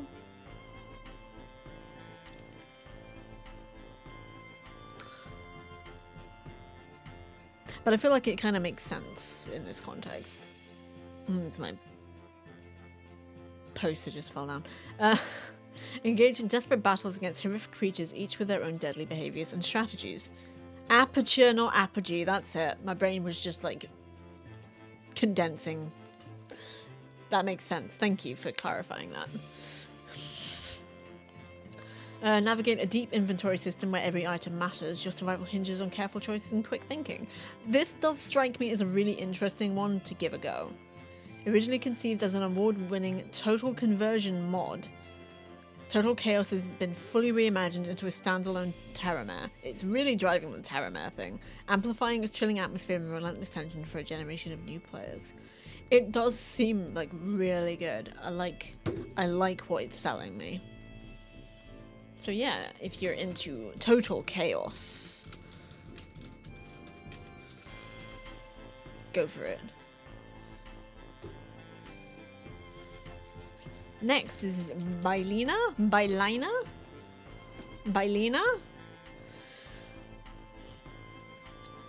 Challenge Koshke? The Deathless himself, journey to the far, far kingdom, save your immortal soul, and become a true hero in Bylina. I don't like Bylina. Bylina. An action RPG with a heavy focus on skill-based combat and a deep narrative rooted in Slavic folklore and legends. I think this is the one, yeah, this is the one that had the weird dance move, but the trailer was actually, like, not that impressive. Like, it's got a cool thing, but it's like, the gameplay itself just looks kind of uninteresting. And, like, there's nothing particularly unique about the art style. It just seems a bit underwhelming. Yeah, this is the slow one. I mean, the visuals are kind of cool, but they just don't have their own unique flair, I guess, on them. It's a lot of hands. Yeah, this one I think still, like... I just wish they'd gone a different direction with the style, because the way the trailer, like, those cutscenes with the dancing and the weird... It's, like, very stylistic, but that is not reflected in the gameplay that it's provided. It just seems very run-of-the-mill. We'll give it a... I'd say we give it a fair shot, but we saw this trailer already. What's this one like? Over the bounds. Don't talk. Prairie. Don't talk. Don't talk. We have no need of talking here. Even I shouldn't be talking right now. See, that art style's quite cool.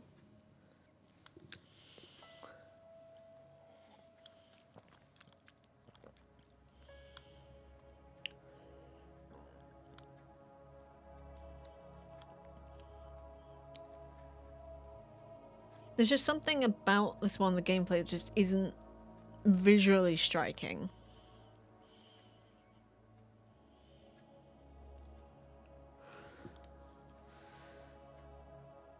Yeah, it just doesn't look...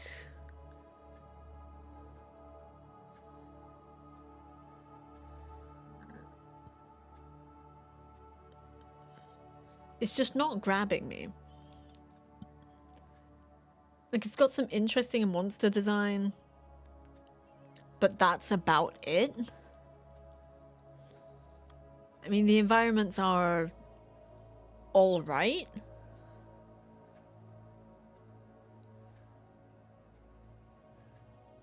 That's nasty.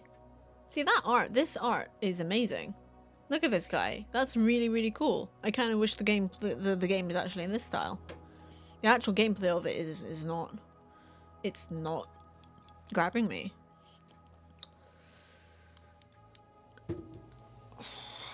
Embark on an epic journey to the far, far kingdom and challenge Koshke the Deathless to save your immortal soul.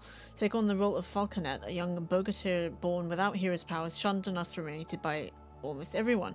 Conquer numerous ordeals but overcome insurmountable odds and become a legendary hero whose tales will be told for ages to come.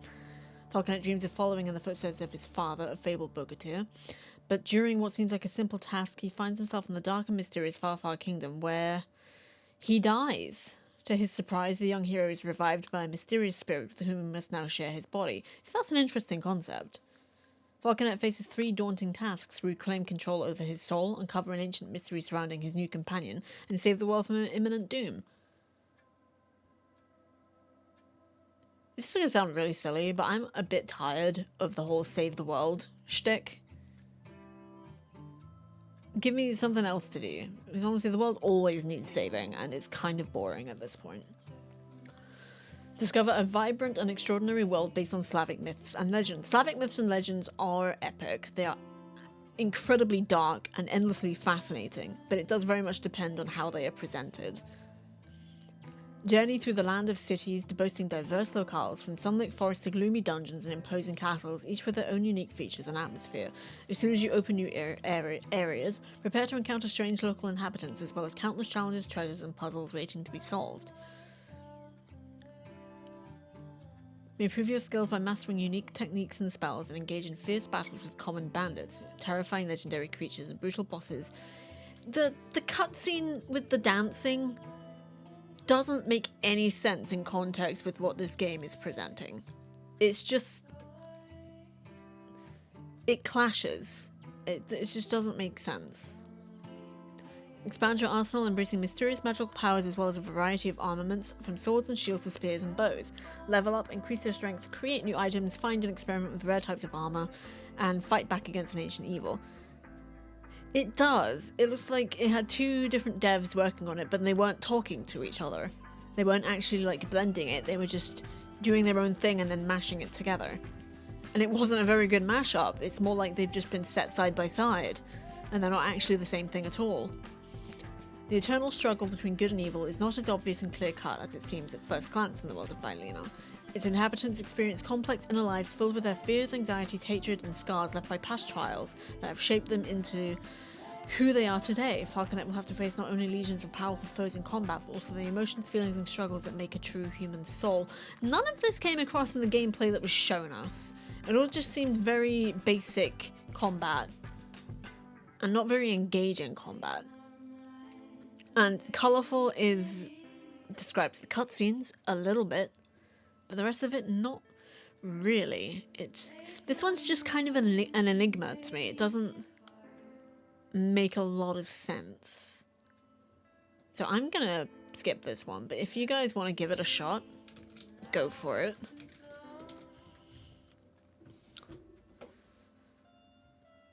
But I think it needs a little bit more work on it. And a little bit more conversation actually happening between the devs, so they can actually agree on something. Next game is Empyreal, if I can spell it right. Empyreal is a complex, challenging, feature-rich action RPG. In a far-flung corner of the galaxy, an expedition arrives on a hitherto unexplored planet to find a colossal monolith built by a lost civilization. Always a good start. I think mechanically it's fine, but they need to figure out what they're trying to be. Yeah. I do think they need to jazz up the art style a little bit. It just looks so bland.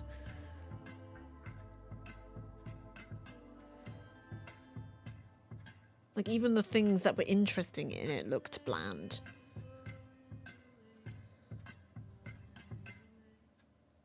Right, I'm gonna shush now and drink my coffee.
You see, this one also has like sort of a minimalist approach to the art style, but what it's depicting is really, really cool.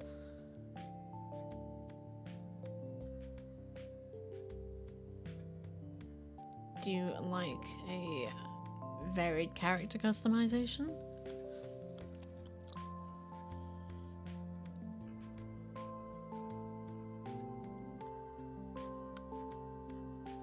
Inebriated Rambler.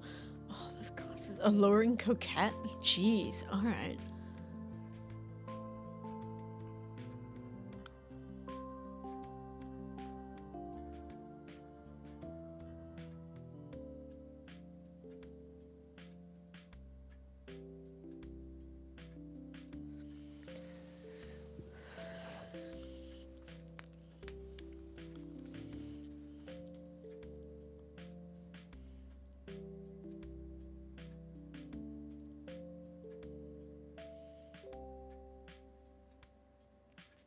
Yeah, show us some gameplay.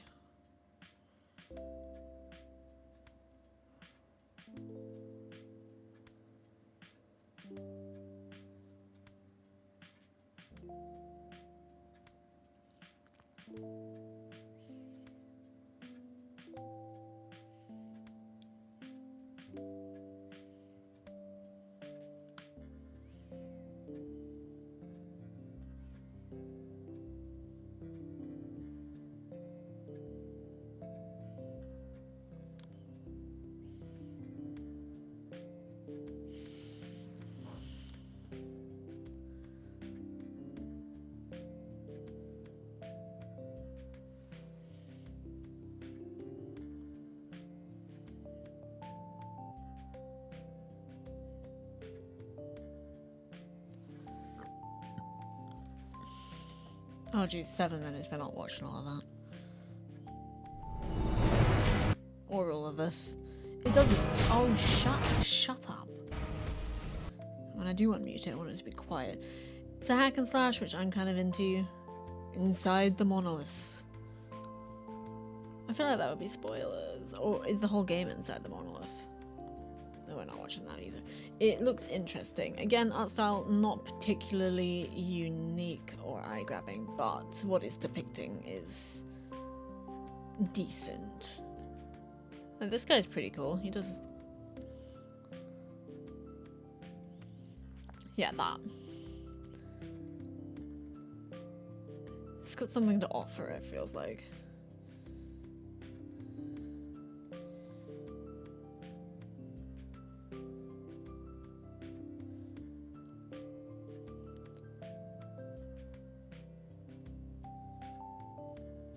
Like, I don't mind too much if the art style is simplified. If it's what it's depicting is done in a good way.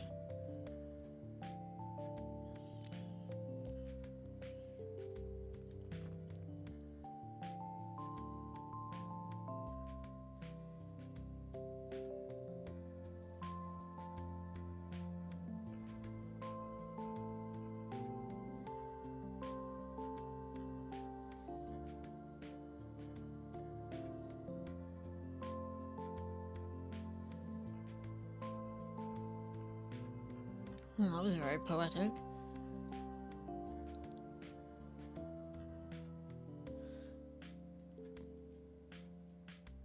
I'm guessing we're gonna get some existentialism in this one.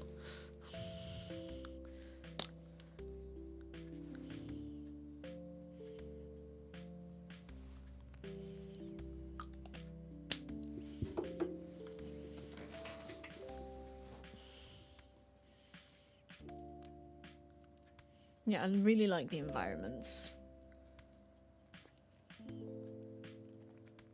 Dusty floor.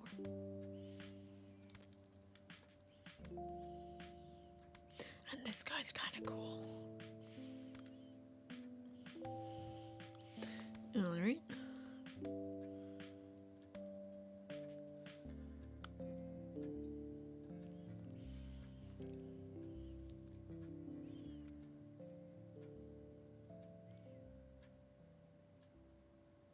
It's showing us a lot of what we've already seen. Okay.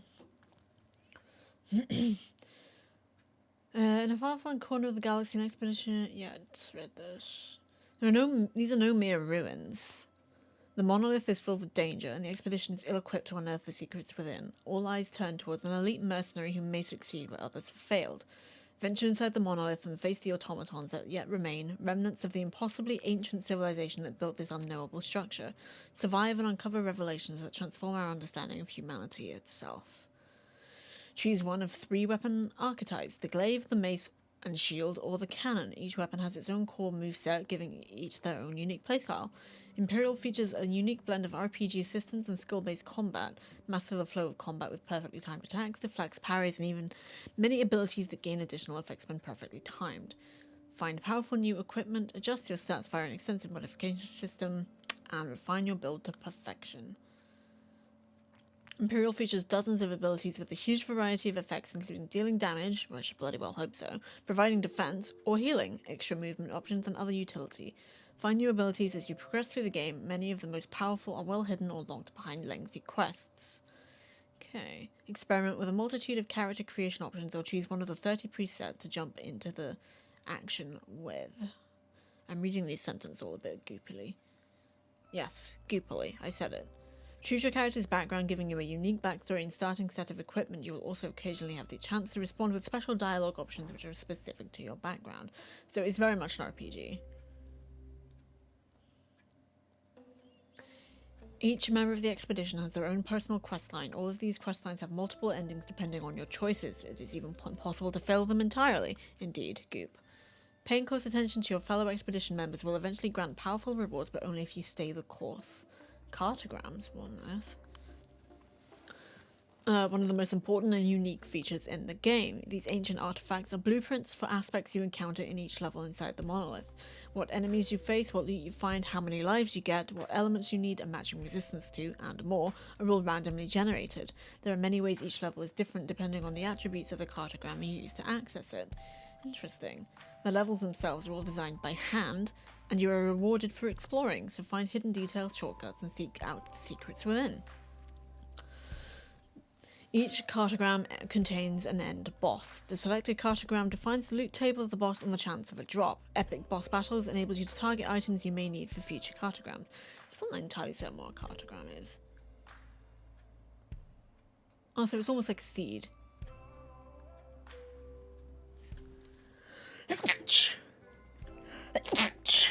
Excuse me.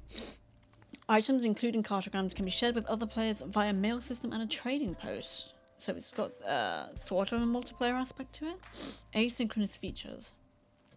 Although a single-player game, Empyreal has a number of asynchronous features allowing you to feel the presence of other players inside the monolith. One of these features is Into the Ether, allowing you to gift an item through a tear in the ether to another player, where it becomes ether touch and gives a significant stat boost. That's a cool detail. I quite like that. Bless you, Timesy. Thank you. Bless, thank you. Yeah, this looks really interesting. I'm into this. I want to give this a go. And I also do just want to run around those ridiculous environments that it was throwing at us. So yeah, this is Empyreal. Got an ad break coming up real soon. But I think we might head over to the next game before it starts. Don't know that we'll have time to look at it, but we can head over there all the same. It's Labyrinth. Ooh, I can't spell. I hate this bloody word. Am I spelling it right? Where is it? Yes. Labyrinth of the Demon King. Oh, the weird survival horror one that Vigsley looked into. Said he was into. Venture through the labyrinth of the Demon King, solving puzzles and fighting fearsome monsters in an epic quest to track down the demon who betrayed your lord and end its life. Dungeon crawler survival first person. It does look spooky. I didn't mean to click away from that. Oh, it looks horrifying. I hate it. I don't think I'll be playing this one, but yeah. Does look very retro 90s. Like Asian horror style. This one is certainly yours. Yeah. Oh, creepy. Oh, he's the guy in the art. I can tell by his eyes. Such beautiful eyes. Damn. Oh, I don't want to know what the hell's going on there. That seems unpleasant. Yeah, I'm definitely not into this one. Reminds me of Fatal Frame. Love those games. Definitely got that vibe to it.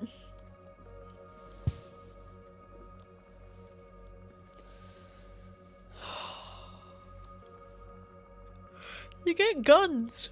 That's pretty good. I really don't like that. Really not a fan of that. Yeah, we're running an ad break relatively soon. And I will go on break while it's running so we don't miss anything. But this is going to be a little bit of a peek at this game. And it is definitely Japanese given by the... I know this symbol anywhere. It's of. It's of in Japanese. That's the one I know. Unless I'm wrong, which isn't also entirely possible. But yeah, that seems horrible. And I personally don't like it. Alright. Gonna go on break. I'll be back shortly. And we'll have a look at the rest of this game. Back in a moment.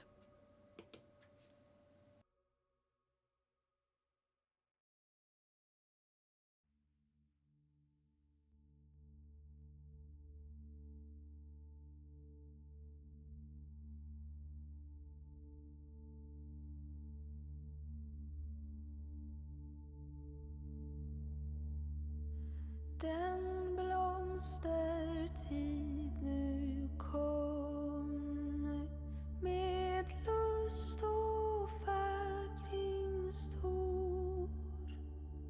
Du nalkas ljuva sommar, tog gräs och gröda gror. Med blit och livlig värma till allt som varit död. Säg solens strålar närma och allt blir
Sorry folks, it's gone a bit longer there than I meant.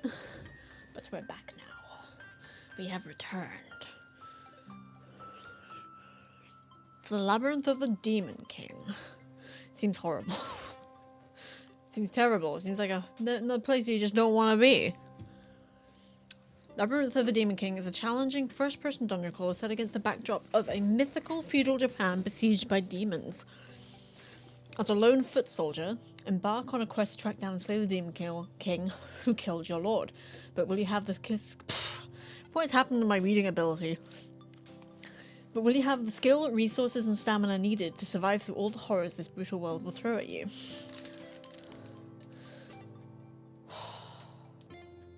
The world is in chaos and has entered the latter age of the Dharma. Society is crumbling and war has spread throughout the country.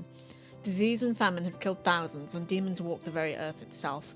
You are an Ashigari, a foot soldier in the service of Lord Takeda Nobumitsu. Deceived by a powerful demon king, your lord led his army into an ambush. All perished except for you. Against your wishes, your lord sacrificed his life to aid your escape from the battle. You have made a vow to track down the demon who betrayed your lord and end its life. You take what could possibly be your final breaths on this mortal plane and prepare yourself to enter the Labyrinth of the Demon King. Sorry, boys.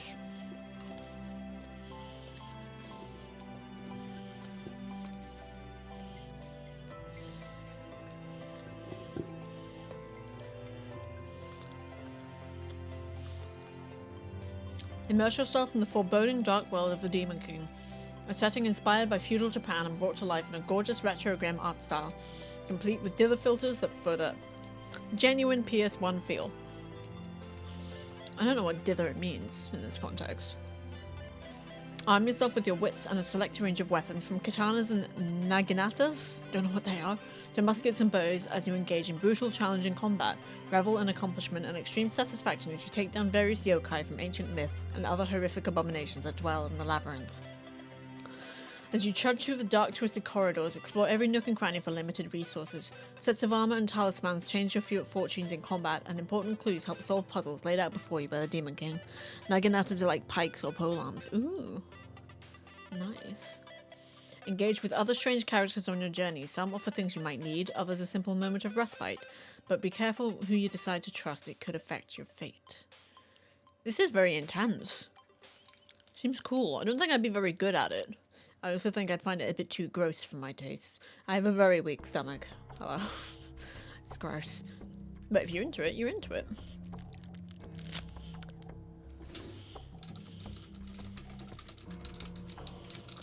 Nailed it. Did it without any typos. I am excited. Enjoy, Fixley. Enjoy.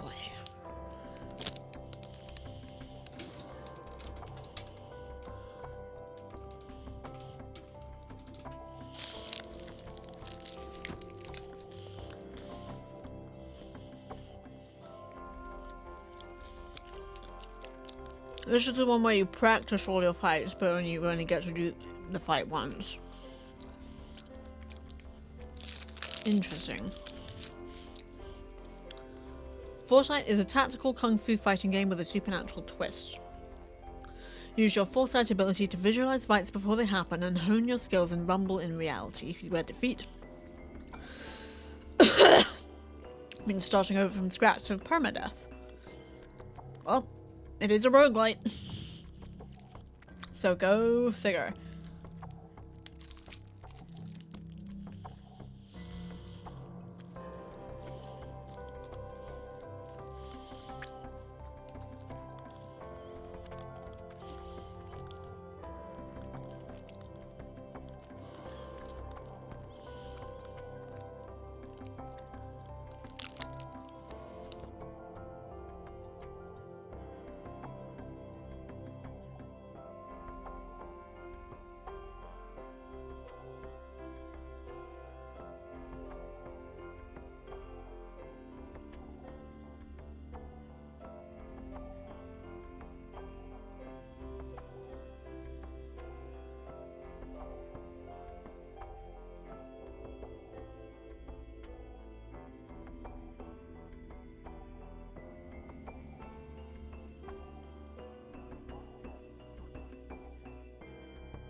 I dig this gameplay loop very much. I like the fact that it's got upgrades.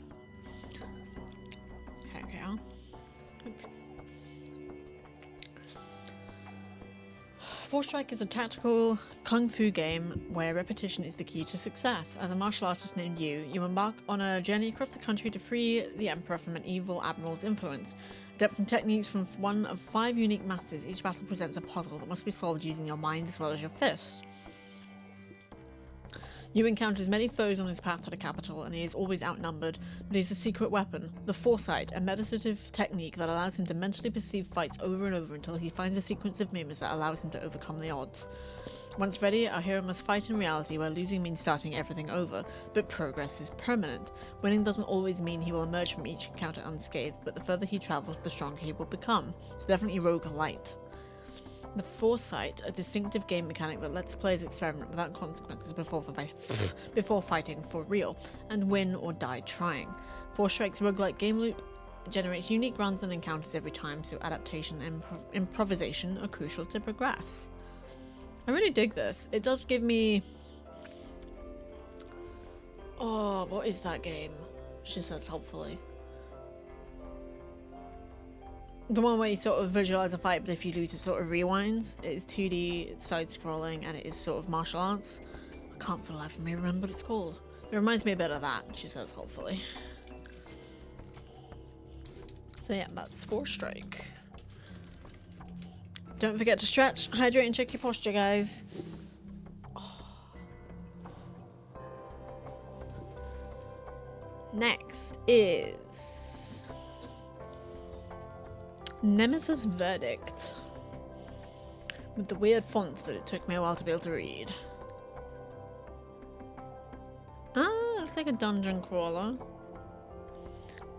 Yep, Nemiza's Verdict is a cooperative roguelike dungeon crawler where your soul takes over various monstrosities. Hunt down Nemiza and challenge their verdict in the twisted labyrinth of Labyrinth by evolving your monstrous abilities and remember skills from your past life.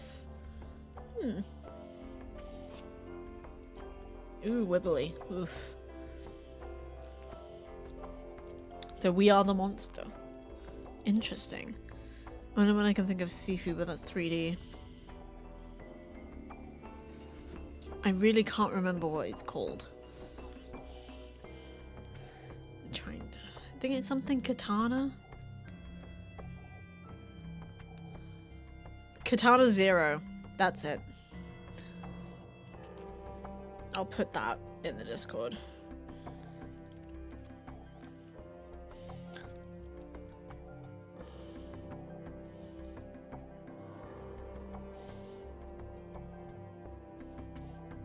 Yeah, Katana something. She's Katana Zero. Yeah, Jinx, that's the one. Yep.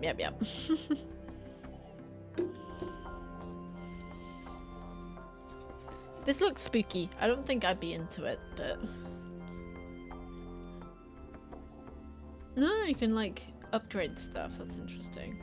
Upgrade stuff. That's, like, my super helpful way of putting that. Nemiza has spoken their verdict. Everybody's soul is scattered. Once human, you now take on the twisted catacombs of Labyrinth as one of the unfortunate to settle into a new monstrous body. Survive as an undead, fight as a naga, or turn into a parasitic mushroom. Reject or embrace your new form and hunt down Nemiza in the distorted labyrinth to challenge their verdict. Make the most of your limited time until you inevitably succumb to your instincts. Evolve your new body and master its grotesque physique, or remember who you are, your former past, and recover long-lost skills, humanity or bestiality, your decision. Fortunately, you're not alone in this misery. Play together with your friends and form a team of up to 3 players. So you get to be spooky monsters together. Aw, cute. Nemiza's Verdict. Next. Blah. Oh my gosh, so many games. So many games, guys. Moroi. Moroi is a grimdark fairy tale with an even darker sense of humour. Experience frantic combat, perplexing puzzles, and a twisting narrative anchored by a bizarre cast of characters. Can you break free from eternal madness? From what I just saw, no, probably not. Spooky dancing boys, indeed. Again, this one doesn't have the most groundbreaking visuals. in terms of graphic style, but I do like the top-down aspect, and the combat looks really fun. It's also like really gross. And it's like, I kind of want to play this, but I also really, really don't. I might play it just for Barry the skeleton. We'll play it to save Barry. It's one of those ones where it's like the visuals are really fucked up, and I'm not sure that I could actually take it. But it does look really fun.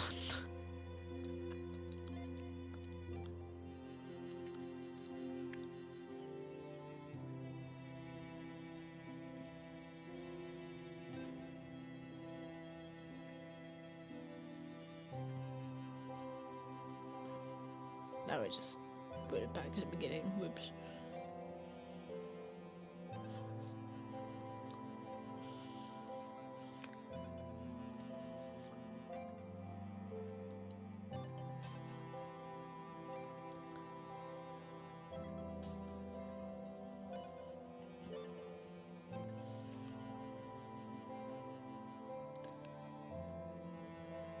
Is that Mjolnir? Yeah, it's one of those games that seems kind of horrifying, but I also am interested. Not sure if that's gonna bite me in the ass or not. He who sows the wind reaps the storm. Cool. Thanks, Barry.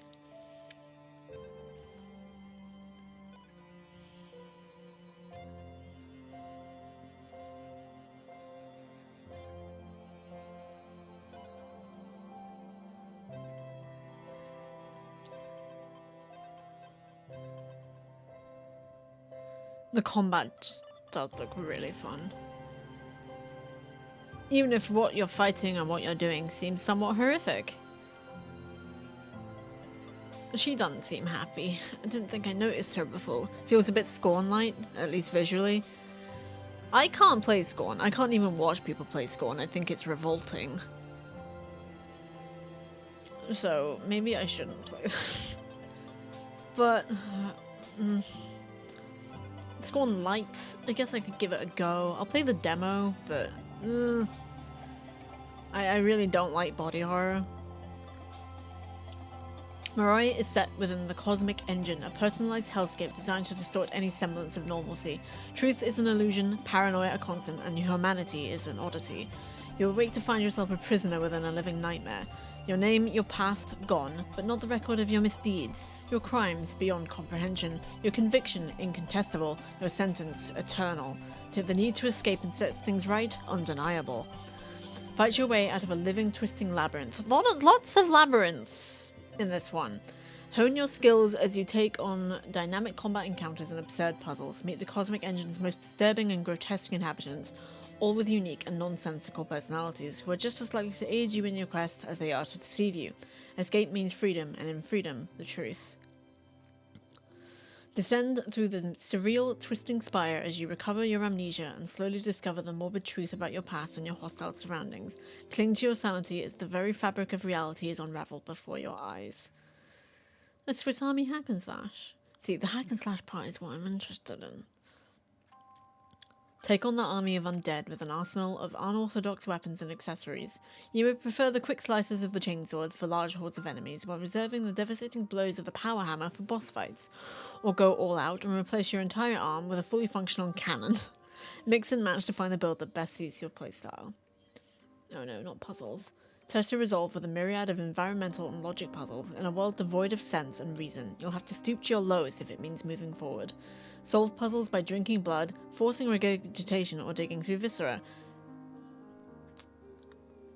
I think I'm out. I think I'm out. I don't think... Nope. I'm good. You guys want to play it? That's your business. I'm done. Designed especially to torment you, the Cosmic Engine will stop at nothing to keep you contained. Several playthroughs of Moroi will be required to experience all the game has to offer, from subtle changes within the story to multiple fate-changing endings.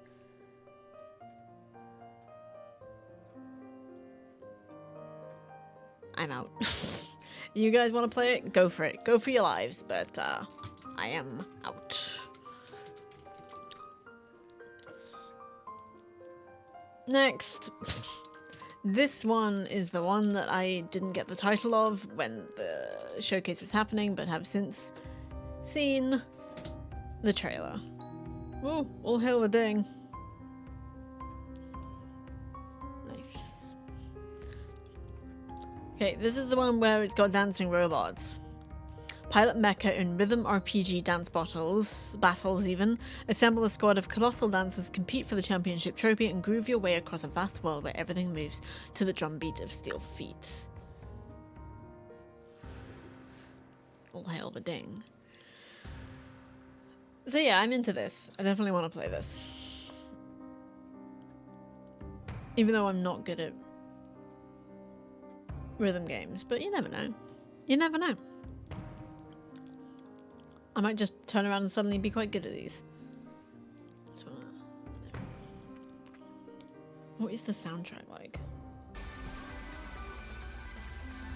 Mental. Thank you for the ding.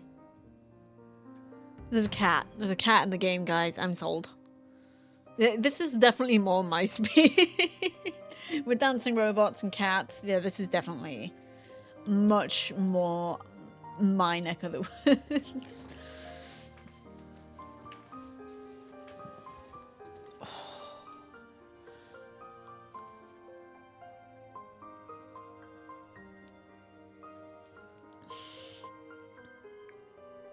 Oh my gosh, there's so many games, guys. There's so many games. Too many games, one might say. There's so many games on this list. Mum says you'd never give to charity unless there's a reporter lined up to write about it. Wow, what a stance to take. You can customize your appearance, which is nice. Alright.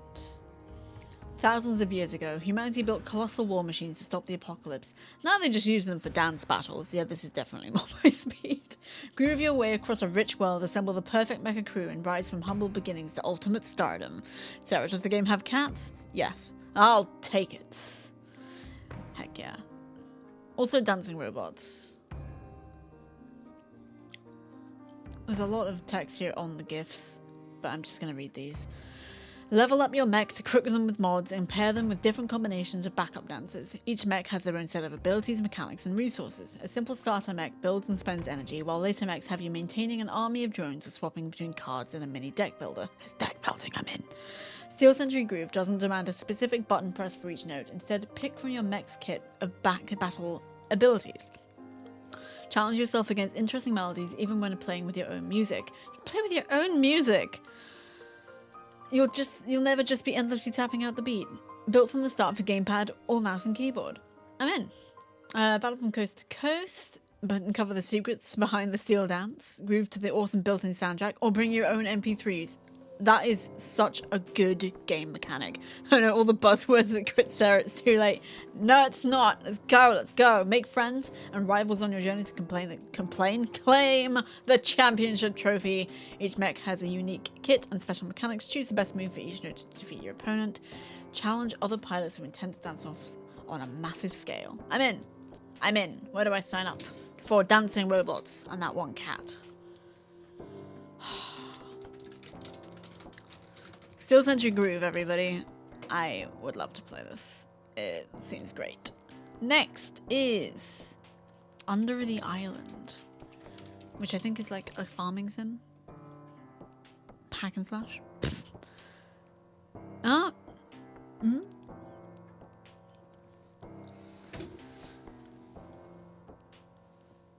Explore a mysterious island. Explore a charmingly 90s fantasy world in this 2D action RPG, never mind farming sim. Save your island home from sinking and become a hero in the process. Encounter monsters, solve puzzles, and unleash the joy of exploration and discovering secrets as you journey through its dangerous and mysterious landscape. That does seem like fun, and I do like the fact that the primary weapon looks to be a hockey stick. This is very actually, Rogue Heroes, since I've played a bit more of that. That's what it's giving me vibes of.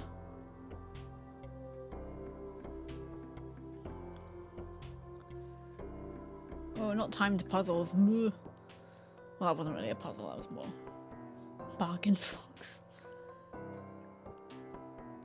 This just looks really nice. I like the art style a lot. And it is very Rogue Heroes-esque. You can tell I'm of a different generation of gamer because I'm like, oh yeah, it's like this one game that is like Zelda, which I never played. It's like people who say like a social deduction game is like Among Us. You can tell they're a baby.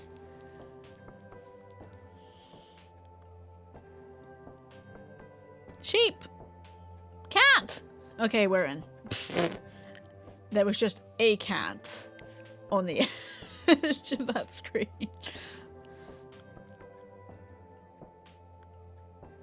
There also appears to be a fish wearing a snorkel.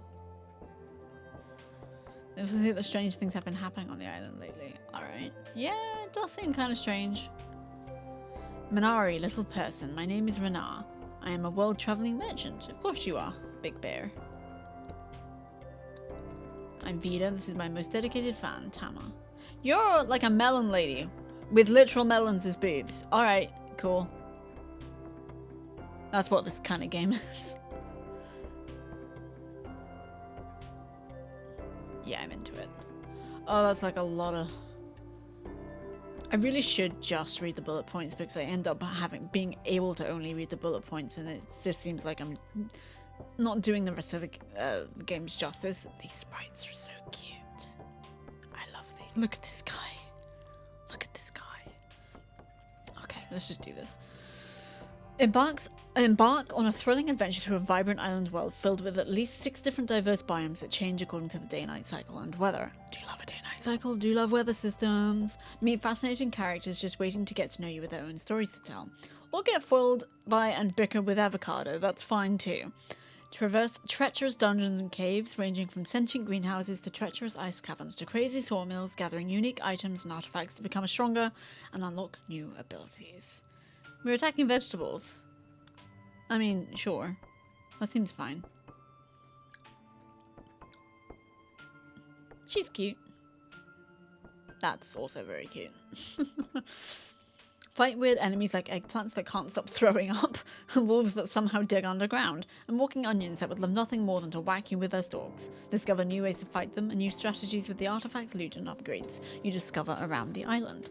Experience the world in unique, different ways. Unique and different kind of mean the same thing. Kind of. Unique ways from playthrough to playthrough. I suppose unique and different, but that's annoying. With different events. I'm just going to use different in the same sentence. And challenges to encounter and overcome. The grammar hound is coming out in me. All depending on the order you decide to approach them in. Uncover the secrets of the island's ancient past, piecing together clues to unravel the truth behind its mysterious sinking. Embrace the freedom and fluidity of an adventure directed by yourself, exploring the island's nooks and crannies at your own pace and discovering hidden secrets along the way. I really like the sound of this. Befriend and help animals and treat them with snacks. Maybe some of them can help you. Maybe they can. I really, really like this. This is really nice looking. I like that a lot. There you go. Next is Creature Keeper. I don't think I'm going to be able to cover all of these today, by the way. There's a lot on this list. And my throat is already going. We've only been going 2.5 hours.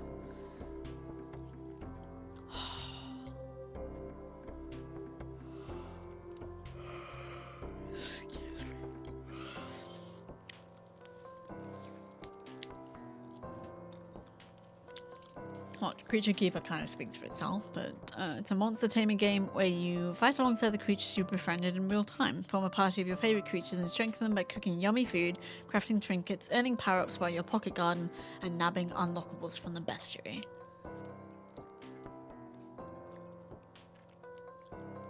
That does seem really good.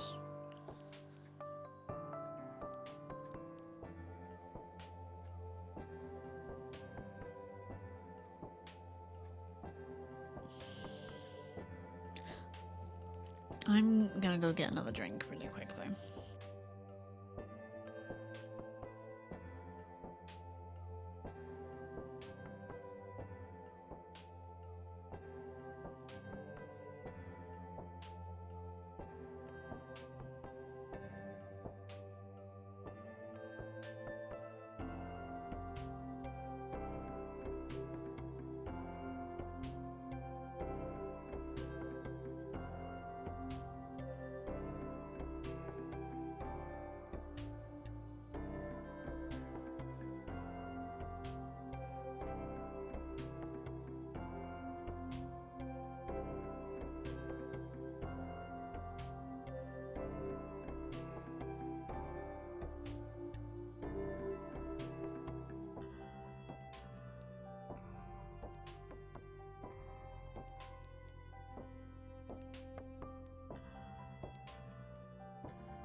Yeah, I'm back.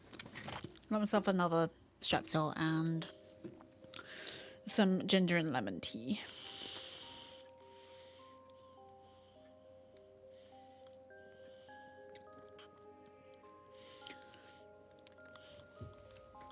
Okay, I think we'll only go for another 30 minutes. We will finish up this list just another day. Maybe not next week because I'm not streaming next week, but at some point. So I do want to go through them all, but I think my voice does need a bit of a rest. And there's a lot of games on this list. Holy crap. But Creature Keeper. It does look really, really cute. I love the art just in the thumbnail. I'm sorry I missed a fair chunk of content what this game has to offer because I really did need to get a cup of tea.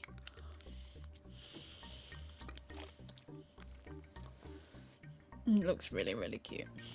And this guy, we need to save this guy, this one skeleton. I remember him. Alright. Let's see. Okay, not too much to read here, which is nice. Assemble your dream team by befriending a variety of unique creatures to fight alongside you in real time. Choose your creatures wisely to best handle any challenge that stands in your way. Create powerful, diverse, and stylish playstyles through gameplay-altering skill gems, perks, weapons, and more while looking the part with tons of hats to dress your creatures up in. Okay, you can dress... Okay, you can dress your animals, your pets. And also, one of the pets is a skeleton with an eye patch. We need to play this game. Unlock your pocket garden to grow food and create helpful connection bonuses for your creatures in an engaging organization minigame. Nice. Fill out your bestiary on the 50 unique creatures in Thera to unlock powerful buffs and items for your party. Explore the vast world of Thera and all its secrets as you take on your quest of destiny. Lots of skeletons. I dig it. And considering you can keep a skeleton as a pet, I'm definitely in. Holy crap, I am in.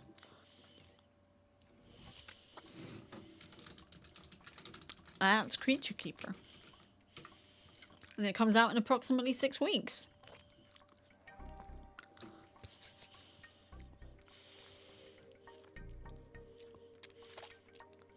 So many bloody games. Cthuloot!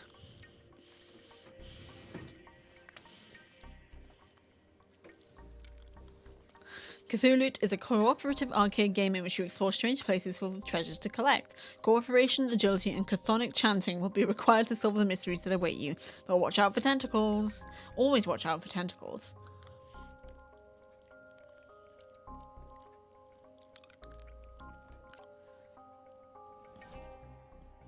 If it's co-op, I'm not going to be very good at it.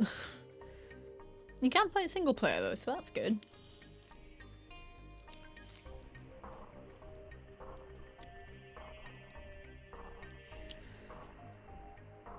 Oh, Wall of Flesh. I think I would like to play that single player.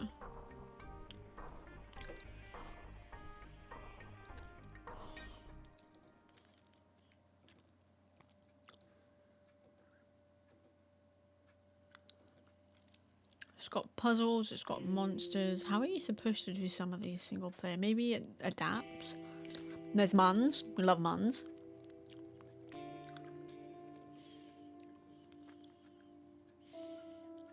This game comes out in about 2 weeks.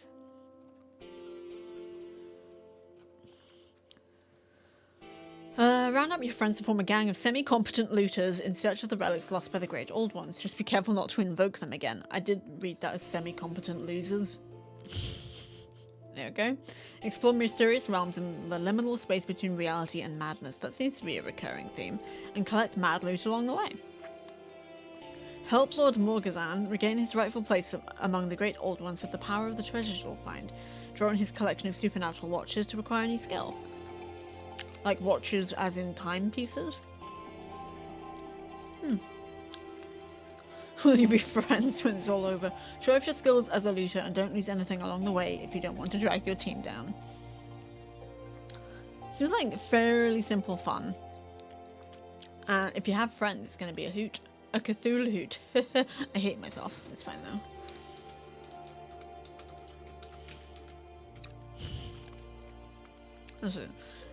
A weirdly cute one. Next is Phase 0.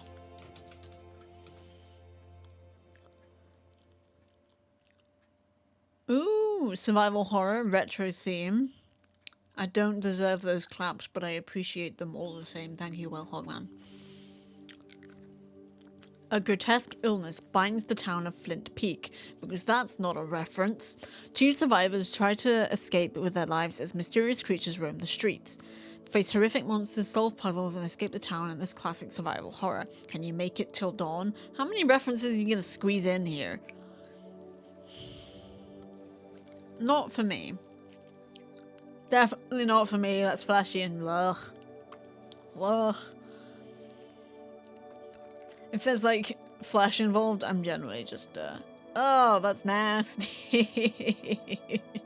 Oh, gross. But if any of y'all are into that, go for it. Definitely got a nice retro feel to it. Even if it is completely disgusting. Alright.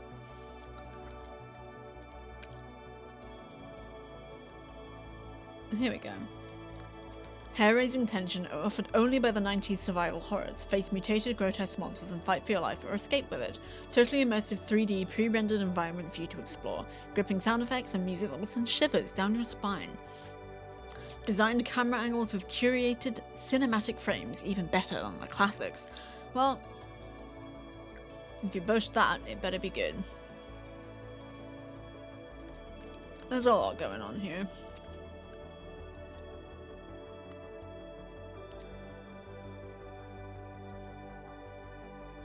Ew.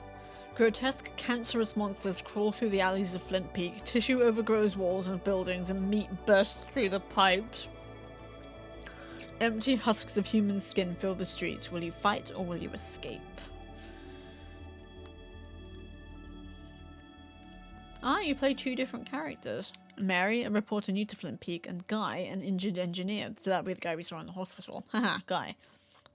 Armed with only what they can scavenge, they must endure the night.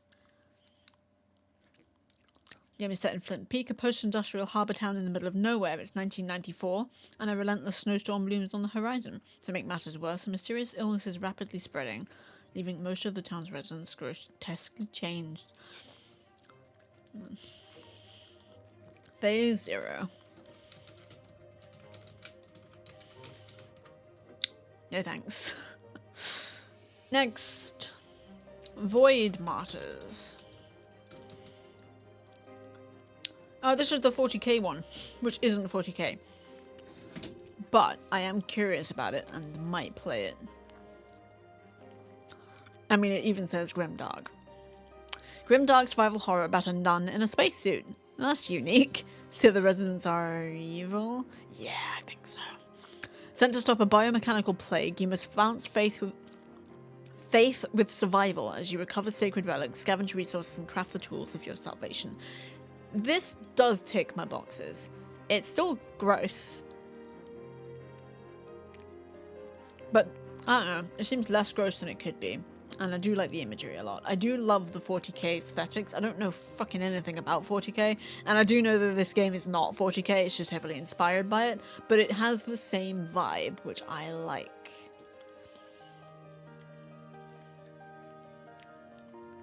It looks cool. It looks very cool. And it doesn't seem quite as gross as some of the other ones we've looked at today. And it looks like you can just creep past some bad guys. How long was that? Hold on. Yeah, it's 1 minute 14. Why did it skip that? I didn't tell it to do that. Oof, posture check. I just noticed I was slouching quite a bit there. I am thinking going forward, all hail the ding, if I'm going to be covering more showcases like this, I might not do the overviews. Because my throat does hurt and I do struggle with getting these done. I do like doing them. I do like giving the games a closer look. Much like I have done with the Jingle Jam. But I think if I'm going to be covering more showcases, I'm probably not going to do the overviews as well. If I miss the actual showcase, I might do the overview. If I can't cover the showcase, I might do an overview, but I don't think I'm going to do it for both. Because I don't think my throat can take the frequency of it and how much talking is actually involved. And there are a lot of games. There's a lot of games coming out, guys. People are just not stopping making video games, and I do love that.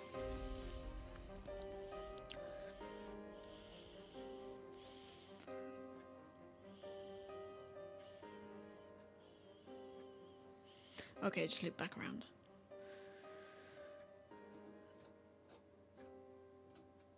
Features single-player procedural levels, roguelite with meta progression and handcrafted art style. I do like that. It's a grim, dark survival horror roguelite about a nun in a spacesuit. Inspired by games like Darkwood, Signalis, Blasphemous, and Void Bastards. I quite like most of the vibes of those games, even if I haven't played any of them. Darkwood is a really cool one. Scavenge and fight for scraps among space cathedrals and floating ship-like bunkers. I am actually quite shocked it doesn't mention 40k as an influence, because space cathedrals. Craft tools and weapons to help you survive alone-ish on the edge of a black hole. Holy crap, that's gonna be intense. Manage your sanctity impacted by your choices, unlocking saintly or cursed items. That's also cool. Endure powerful stigmata to make you godly enough to hold off the biomechanical plague monster chasing you down. That does sound really cool. Yeah, I definitely want to play that. Alright. Got some time for a few more, and then I will finish this probably after I get back from my break next week, the Monday. Let me check what date that would be. 7th of April. I'll probably finish it then. But my throat is just so sore. The Séance of Blake Manor. I didn't put... Hold on. I'm a professional who knows exactly what they're doing.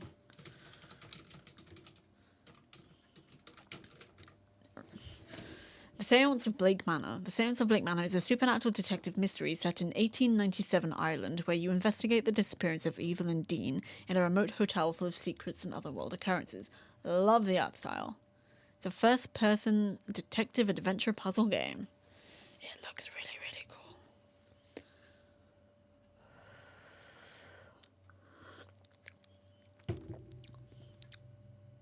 Oh boy, that does not taste good. That was Gallic.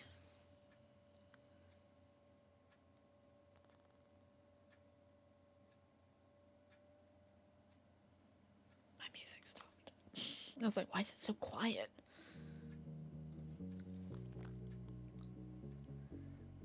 That does seem really interesting. Is there a demo? No, that's okay.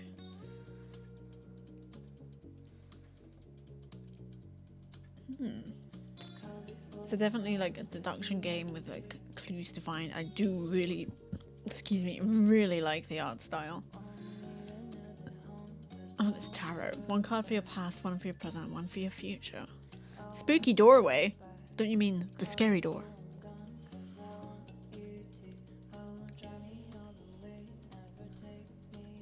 Features embark on an ongoing mystery inspired by Irish mythology and the spiritualist movements of the Victorian era. Explore an ancient manor full of dark secrets and environmental puzzles where time is your most valuable currency. Great! Elicit the truth from a host of suspects using immersive detective mechanics. So there's a lot involved. Halloween... Oh, it's set on Halloween. That's great. 1897, a group of mystics from across the globe gather in the west of Ireland to rip open the veil between worlds and speak directly with the dead, because that always goes so well. 48 hours before the seance, Evelyn Dean goes missing. Detective Ward is summoned to find her and uncover the culprit before someone else disappears. Well, I guess they haven't ripped open the veil yet, so it can't really be that's responsible, but maybe somebody went a bit early. You know how it is. The manor and the residents have more than one secret to hide. Can Ward safely navigate the haunted corridor to save Miss Dean before it is too late? I'm gonna go ahead and say no. I am. I gotta... I'll do one more and then I think I gotta go, so I'm tired. I need to eat something and I do actually need to go shopping. Not for a whole lot, but for just some things. And my brain's just... not happy with me right now. Action roguelike sports arena shooter first person shooter. Alright. Retro FPS where you use sports equipment, baseball bats, hockey sticks, golf clubs, bowling balls, and pigskins to launch projectiles into monsters straight from classic creature features. Collect upgrades, find gear, and hit fastballs to get home in this stylish action game set in 50s America. It does sound like fun. I'm not good at FPS games anymore, especially retro ones. They just don't vibe with me, but the gimmick for this seems definitely very interesting. The way it's like sort of like inspired by classic horror, and you're beating stuff up with sports equipment. That's really funny to me. Don't know that I play it myself, but thank you so much for the hug, Well Hug Man. I appreciate it.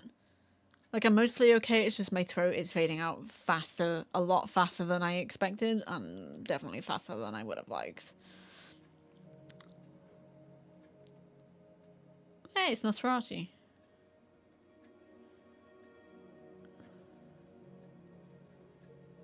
And the Wolfman. Check out the entire Retro 5 collection on Steam. Maybe another time. A vast array of sporting goods that are now your monster-killing weapons. 6 B-movie themed environments and dozens of arenas. Famous movie monsters hell-bent on getting you. Tens of upgrades for each of the sporting weapons. Combos, secrets, skill shots, and more. And retro-stylized pixelated look with a serious 50s vibe. It's definitely gonna tick somebody's box. And it does seem quite silly a concept to the point where it would definitely be enjoyable to have a look at. So there you go. There's a lot of caps lock games that I am just not putting in chat. Yeah, Sportal. Alright, I have to go because my brain is just not been pleasant to me today. But I've still got the rest of the games on the list and we will look at them just another time now. We did not get very far, honestly, which is a little unfortunate. We still have a lot of games. Yes, save the changes. It's never asked me if I wanted to save the changes before. Why start now? Yeah, I'm not even sure we managed to do half, which isn't great. But yeah, thank you everybody so much for hanging out. We will finish this, not for a while though. It won't be until the second week of April. And I think, as I said, that will be the last time I do one of these if I've covered the showcase. And ideally, I will be covering the showcases of these things. But yeah, we're gonna raid somebody. Thanks to me, look after yourself. Yeah, I will do my best. I'm gonna finish my ginger and lemon tea, and then I'm gonna have some dinner, go get some, only the stuff that I need from the shops. I just need to top up on some things, and then I will be definitely checking in and just relaxing the rest of the night. Right. Who is live? First off, sub-raid message and follower raid message. Thank you everybody so much for joining me today, and thank you so much for helping everybody hit. I'm saying this all wrong. Thank you for the hype train. That was awesome. Thank you so much, Wellhogman for the 38 months, Ava for the 16, Techie for the 7 with 6 in advance. That's crazy, my dude. And Wellhogman for the 100 bits. My mistake. And whoever it was that gifted Yaraji a sub. Thank you so much for that too. I appreciate all of you more than you know, more than I am able to put into words. Thank you very, very much. Okay. What are we thinking? I'm thinking I'm extremely tired. And I think we're gonna raid Radders. Radders is playing Bloodborne. Radders is a really cool streamer. Oof. As far as yeah, they also have fiber like I do, and they struggle with stuff. Dude, you absolute troll. Thank you so much for the extra 100 bits. Let's make that 200 indeed. Alright, I'll see you guys when I see you. Have a great start to your week, and I will be back tomorrow. We're gonna be playing the, what do you call it? The thing. The Neon Abyss 2 playtest. I recorded a video on it today. I am not good at it, so it's gonna be fun. It's gonna be fun. It's gonna be a learning curve, and it's gonna be good. Alright, I'll see you guys tomorrow.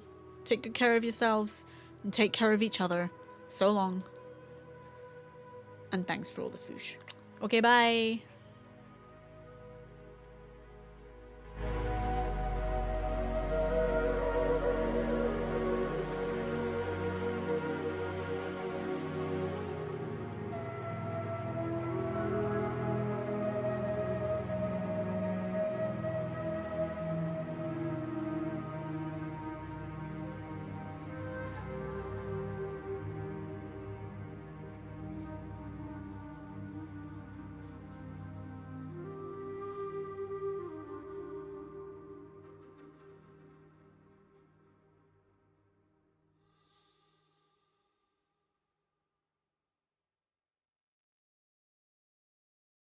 times.